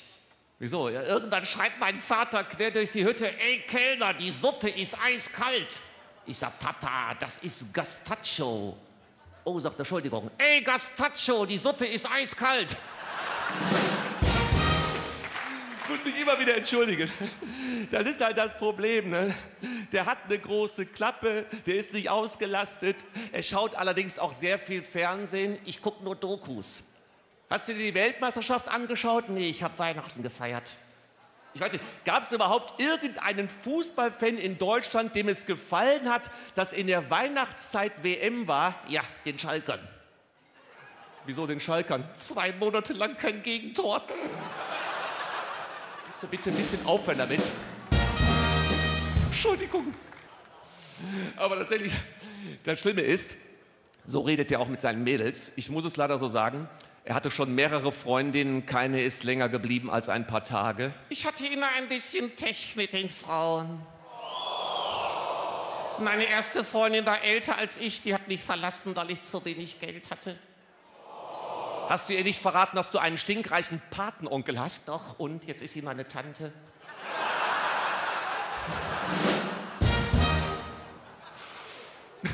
Aber du hast jetzt eine Freundin, ne? Ja. Hat die nicht nächste Woche Geburtstag? Ja. Dann gebe ich dir einen Tipp. Schenke ihr genau das, was sie sich wünscht und du hast gewonnen. Ja, das ist ein Problem. Sie wünscht sich einen Push-Up-BH. Und du weißt jetzt nicht, was ein Push-Up-BH ist? Doch sicher weiß ich das. Das ist so was Ähnliches wie eine Chipstüte. Chipstüte? Ja, dann öffnen und denken, na, was ist das denn? Ist ja doch halb voll. Und wo ist dann das Problem? Ich kenne ihre Größe nicht. Mein Gott, dann schnapp dir einen BH, wenn sie nicht da ist. Da ist hinten ein Schildchen drin. Ja, kenne ich von meiner Mutter. Siehst du. Und da ist eine Zahl drauf. Das ist der Brustumfang. Ja. Und dann ist da noch ein Buchstabe. A, B, C und so weiter. Das ist die Körbchengröße. Was? Ich schmeiß mich weg. Was ist los? Meine Mutter hat unterschiedlich große Brüste. Ist das so? Ja, bei ihr steht drin C und A.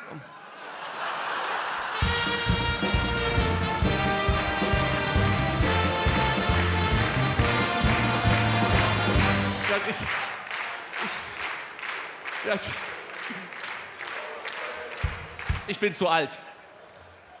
Ich merke das auch im Alltag. Gestern in der Küche, mir fehlte eine Zutat. Ich gehe runter in den Keller, komme unten an und wusste nicht mehr, was ich da wollte. Das ist nicht lustig, das ist peinlich. Och, nachte dich raus. Das passiert anderen auch. Anderen? Ja. Joachim, das kannst du toppen, ne? Der Joachim? Ja, der hatte im Oktober einen Termin in der Autowerkstatt zum Reifenwechsel. Und den hat er verpennt? Nee, aber weil so schönes Wetter war, ist er den Fahrrad hingefahren. Aber kannst du bitte etwas zurückhalten, ein bisschen mehr Respekt? Der Joachim ist hier seit Jahren Sitzungspräsident. Oh, toll. Mein Gott, wie bist du denn an den Posten gekommen? Nach unten getreten oder nach oben geschlafen? Vorsicht, der Mann ist Anwalt. Ach, er hat es eingeklagt. Nein, er kann einfach gut reden. Ja, reden kann er, das stimmt. Zu Weihnachten standen da ihm vor der Tür 2 von diesen Zeugen Jehovas. Da hat er eine halbe Stunde mit denen diskutiert. Und als sie wieder gingen, waren sie Atheisten, Mitglieder in seiner KG und haben noch den Müll mitgenommen. Zack.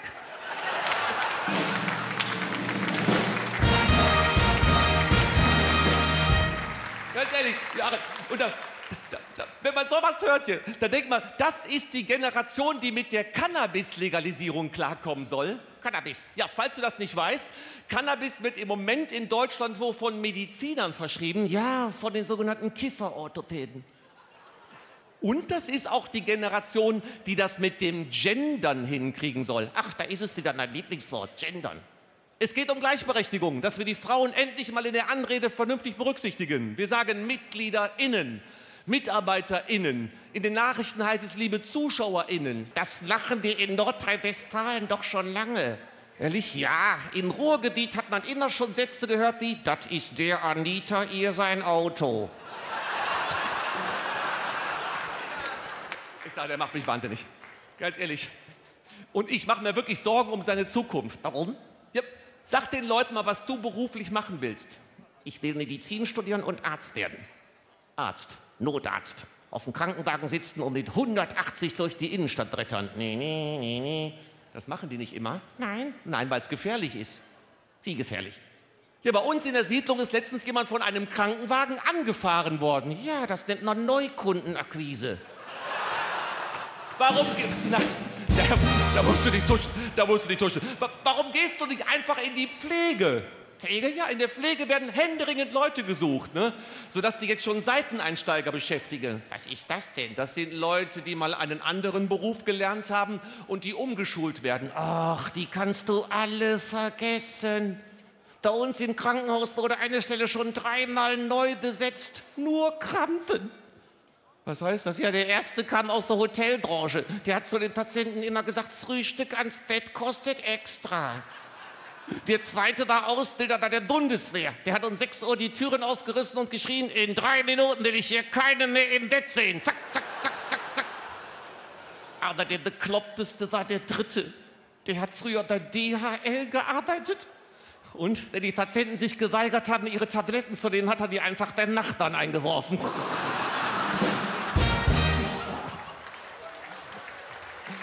Komm, jetzt sieh doch mal zu, dass du fertig wirst. Was?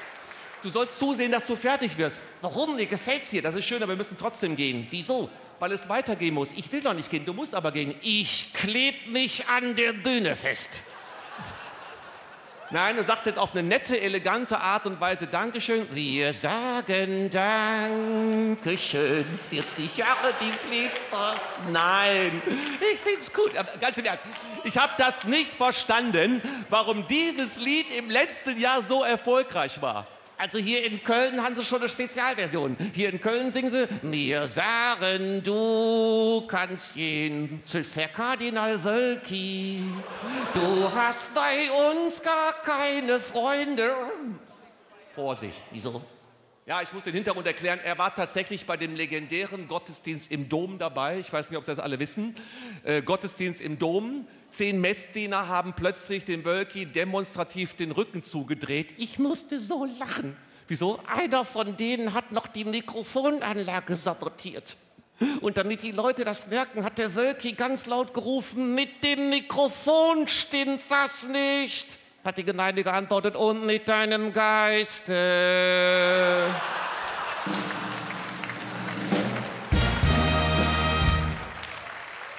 Es war uns eine Ehre, heute dabei gewesen zu sein. Euch allen noch einen traumhaft schönen Abend hier in Gülzenich. Danke und Tschüss sagen Klaus und Willi.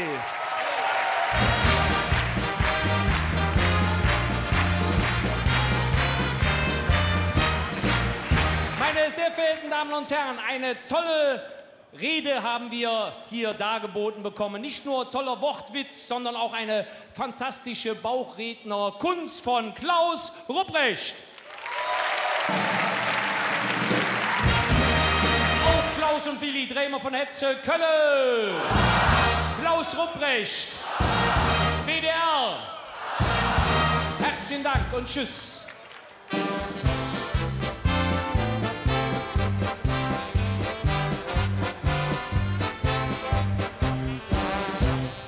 Liebe Freunde, seit 50 Jahren sind Sie der musikalische Botschafter Kölns und Sie bringen Lebensfreude, kölsche Lebensfreude in jeden Winkel unserer Republik. Freuen wir uns auf die Höhner!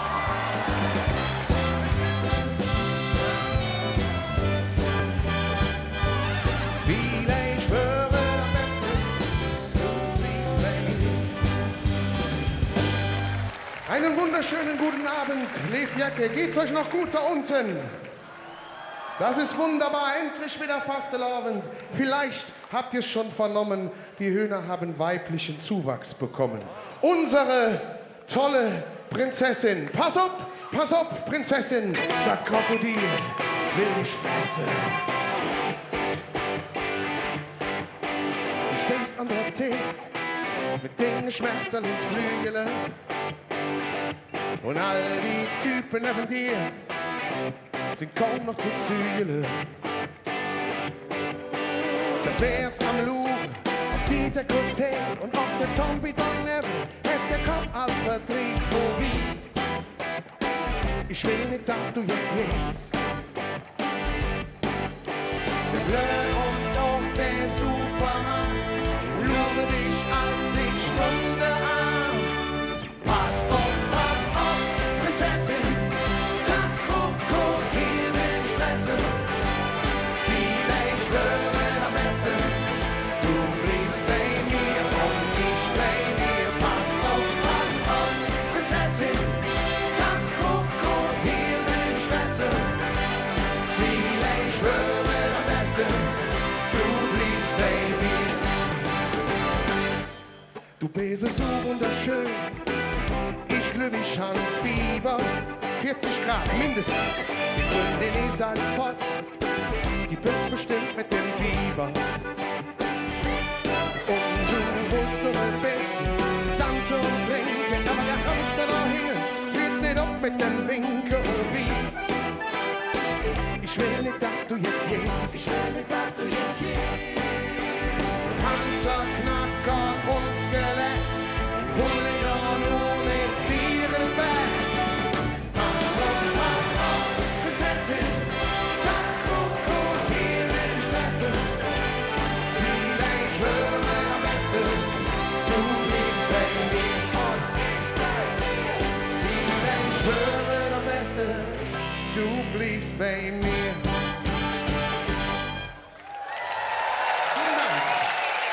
Ihr alle kennt die Situation, egal aus welcher Himmelsrichtung man Richtung Köln fährt. Er strahlt immer am Horizont die wunderschöne Silhouette unseres geliebten Doms.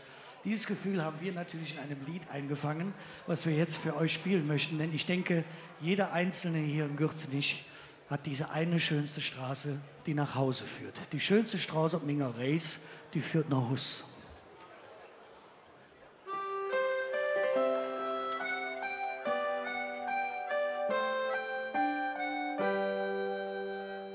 Ich war in Rom und in Paris. Mich triebet Fernweh dahin, wo die Welt am eng ist.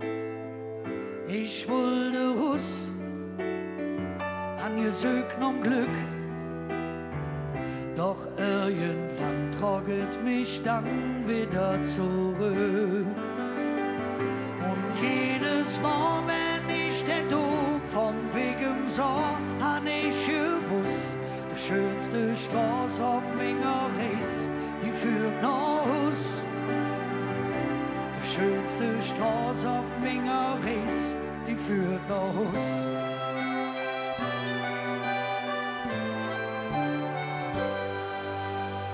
Ich han de Welt gesehen, komm nirgends an. Ich fuhr mit'm Rucksack voller Trüben vor der Ozean. Immer allein, doch wurde mir klar, dass all min Sehnsucht nur de Fan nur eben war. Und jedes Mal, wenn ich den Dom vom Wegen sah, hab ich gewusst, die schönste Straße auf Minger Reis, die führt schönste Straße am Mingerreis, die führt nach Hus.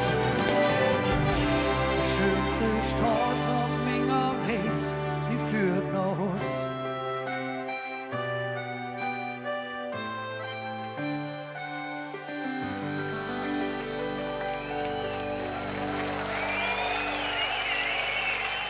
Vielen Dank.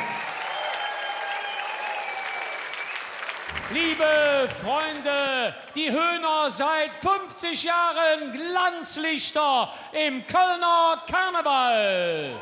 Drämer von Hetze, Kölle. Die Höhner. Festkomitee. Herzlichen Dank.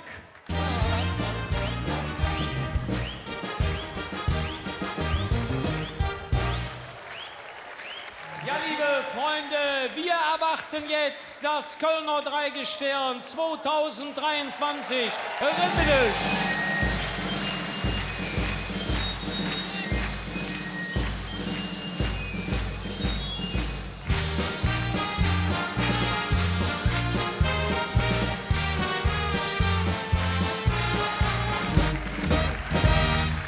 Ja, liebe Freunde, 200 Jahre Kölner Karneval. Und ich darf Ihnen die drei ins Fürstelle. In der Mitte seine Tollität, der Kölner Prinz Boris I., Boris Müller. Nur ein einzig Mal, ein Schmucker Prinz im Karneval. Dann würdest du, Prinzesschen mein, das wär so schön, um wahr zu sein. Das wär so wunderschön. Das wär so wunderschön. Das wär so schön, um wahr zu sein. An seiner rechten Seite die Symbolkraft der Wehrhaftigkeit unserer Stadt, unser lieber Kölner Bauer Marco Schneefeld.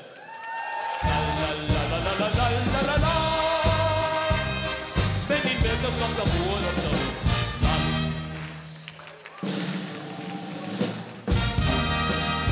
Ja, und das Schönste verwahrt man sich natürlich für das Ende auf. Und unser lieber André Fahnenbroek hat gesagt, welchen schönen Namen nimmst du als Jungfrau? Und hat er sich natürlich die Gründerin unserer Stadt ausgesucht, der Agrippina, unsere Jungfrau Agrippina.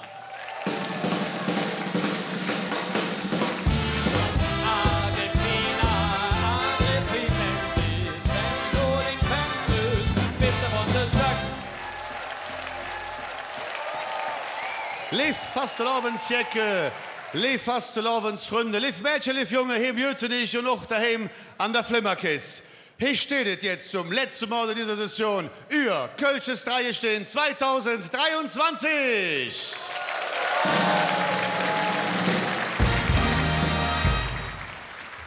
Wir drei, wir freuen uns wie Eck, Hückabend noch uns bei euch zu sehen. Oder daheim an der Flimmerkiste, denn wir haben gesehen in der letzten Woche und Monat, was wir vermisst haben. Unser Fastelavond ist zurück in unserer Stadt und endlich können wir sagen, es ist wieder Karneval in Köln.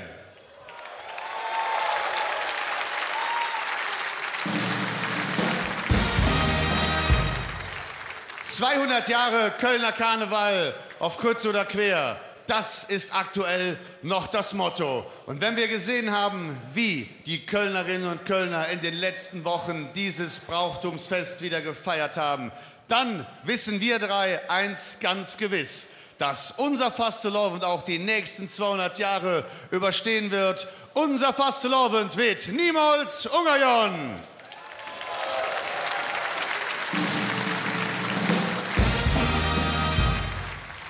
Zu unserem Fastelavond gehört natürlich auch die Rede. Und wir möchten heute Abend an einen Redner ganz besonders erinnern, der dieses Jahr bereits seinen 10. Todestag hat. Die Rede ist von Hans Hachenberg, der Doof Nuss. Und ich darf Sie bitten, für einen kurzen Augenblick zuzuhören und wir lassen Hans Hachenberg noch einmal heute Abend zu Ihnen und zu uns kommen. Als minge Mam und minge Pap frisch verheiratet waren, da hatten sie die erste Wohnung am Bahndamm.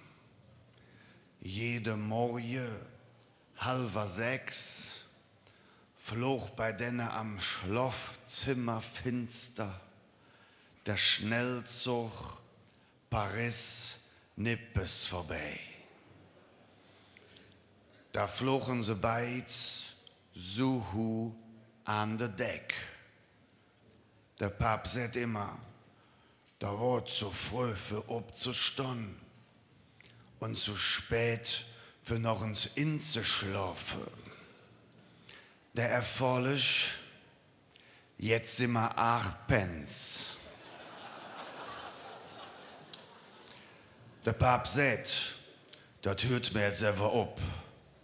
Auf morgen schlaf ich Speicher. Sagt der Mam, jo die Idee, wenn du meinst, dass das jetzt nützt, komm ich mit.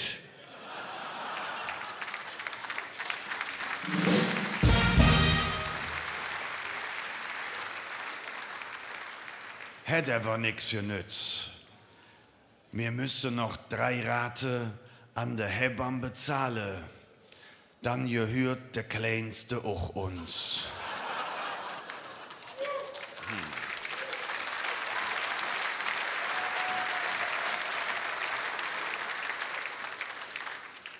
Letztes Jahr Weihnachten wird schön. Meine Schwester Ludmilla hätte ein neu heiß Höschen gekriegt. Dem Opa haben wir Luftkissen neu abgeblasen. Und ich wollte ein Fahrrädchen haben. Kriegst du nicht, sagte Mam, ist zu teuer. Wünsch dir jetzt anderes. Ich sag, Mami, dann wünsche ich mir mit dir einmal Mama und Papa zu spielen. Jung, das darfst du. Ich de Treppe runtergegangen in das Schlafzimmer. Ich dem Papa singe neue dürre Anzug angetrocken. Ich de Treppe raff. Ich sag, Frau, trägt der jetzt an, mir jon dem Jungen ein Fahrrädchen kaufen.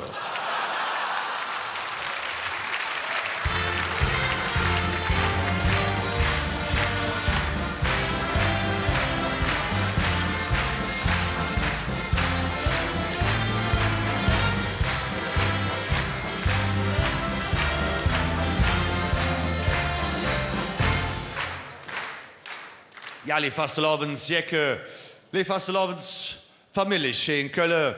Ja, jeder seiner Reden endete dann von Hans Hachenberg mit dem legendären Ausspruch, Martisch im Leffe, stets viel Freud und niemals Verdruss. Das seid ich von Hetze über Dussfnuss. Und dieser Satz ist über 70 Jahre alt und er passt wie kein zweiter so wunderbar herrlich auch in die heutige Zeit. Verdruss, das mache der Russe, ein paar Jecke, ein paar Bekloppte. Wir Kölsche machen uns circa ein paar Wochen endlich wieder viel Freude im Fastelehr. Und das ist das, was wir vermissen. Schön, dass wir heute Abend bei Ihnen und bei euch sein dürfen.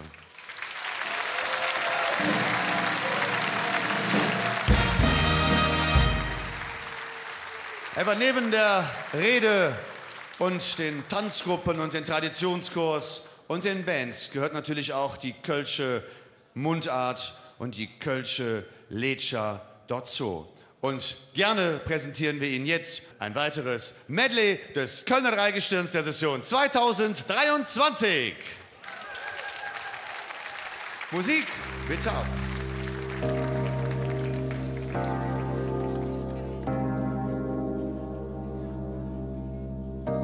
Verdammt lang her, da ich fast alles ernst nahm. Verdammt lang her, da ich an Jetje glöf. Und dann der Schock, wie dann das auf mich zukommt. Merk merkwürdig froh, so mancher Hass lang läuft. Nicht resigniert, nur reichlich desillusioniert. Bis sie jetzt an nicht kapiert.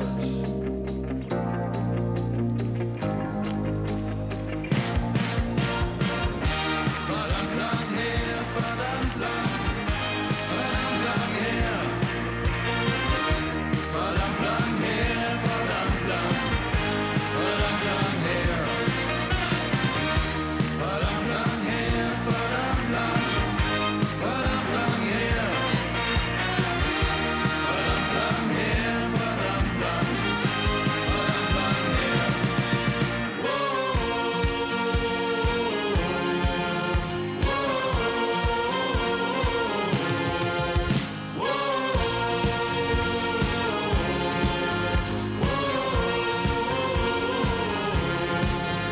Ob die Liebe, ob das Leben, ob die Freiheit und du. Komm mal trink auf mit denen, die im Himmel sind. Alle Gläser hu, alle Gläser hu. Oh, oh, alle Gläser hu. Oh, oh, alle Gläser hu. Oh, oh, alle Gläser hu.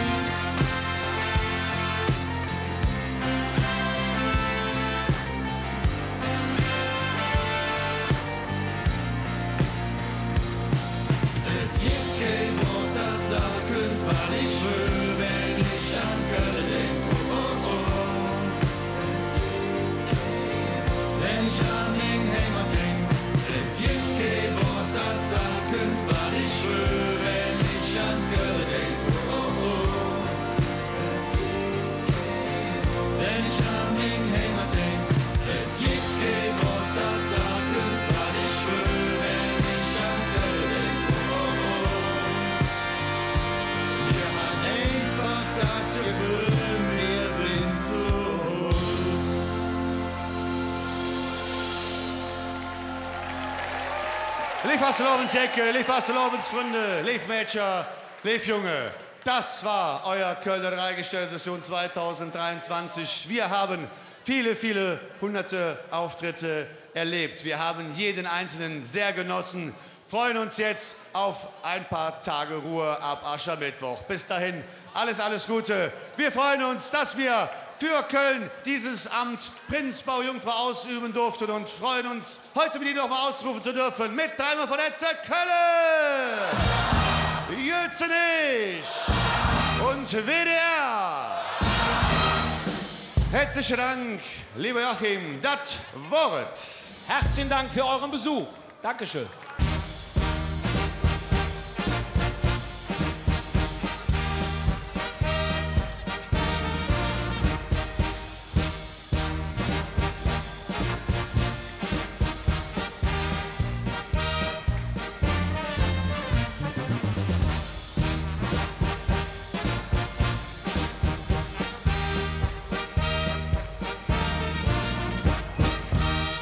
Liebe Freunde, Sie feiern dieses Jahr ein Jubiläum, nämlich 40 Jahre. Aber Sie waren, glaube ich, noch nie so jung und dynamisch wie die letzten Jahre. Hier sind die Paveier!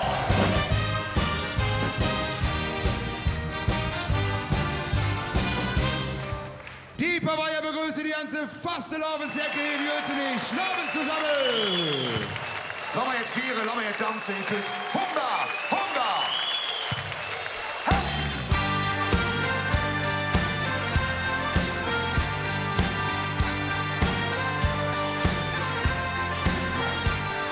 Der Counter läuft wie aller Maß. Ihr seht los, wir haben so lang gewartet. Doch mal endlich all die Lieder singen. Wo sind die Hände? Los, mal springen! Die Stadt, die Platz ist alle nirgendwo jammer hin. Wenn es läuft, dann läuft die bei uns am Ring. Wir tanzen in die Stase wieder Stippe fort. Und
bedanken uns bei Ihnen zu Hause, dass Sie eingeschaltet waren bei der Fernsehsitzung Karneval in Köln, das Festkomitee Kölner Karneval in Zusammenarbeit mit dem Westdeutschen Rundfunk.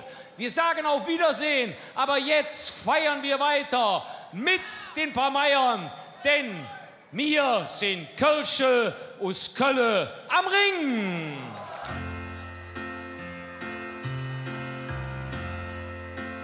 Wir sind Kölsche aus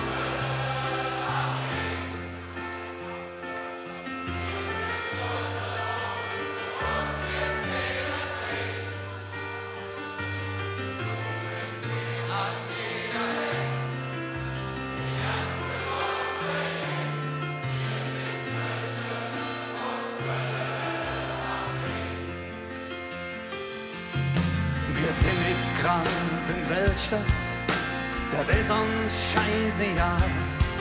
Doch hier trifft sich ja dann alle Welt, das ist bei uns normal. Und mittendrin, da steht er, schon bald 1000 Jahre. Er weiß genau uns ein Art, die blieb so wie sie war. Mit euch. Wir sind Kölsche aus Kölle am Ring. Wir sind stolz darauf, und uns kennt keiner klein. Du triffst sie an jeder Ecke, die ganz besondere Ecke. Wir sind Kölsche aus Kölle am Ring. Wir haben der Kölsche Klüngel und der ist uns oftmals recht. Durch die Stadt läuft grau und dreckig, der Ring so singe weg. Ein Kölsches Lüst, die niemals still,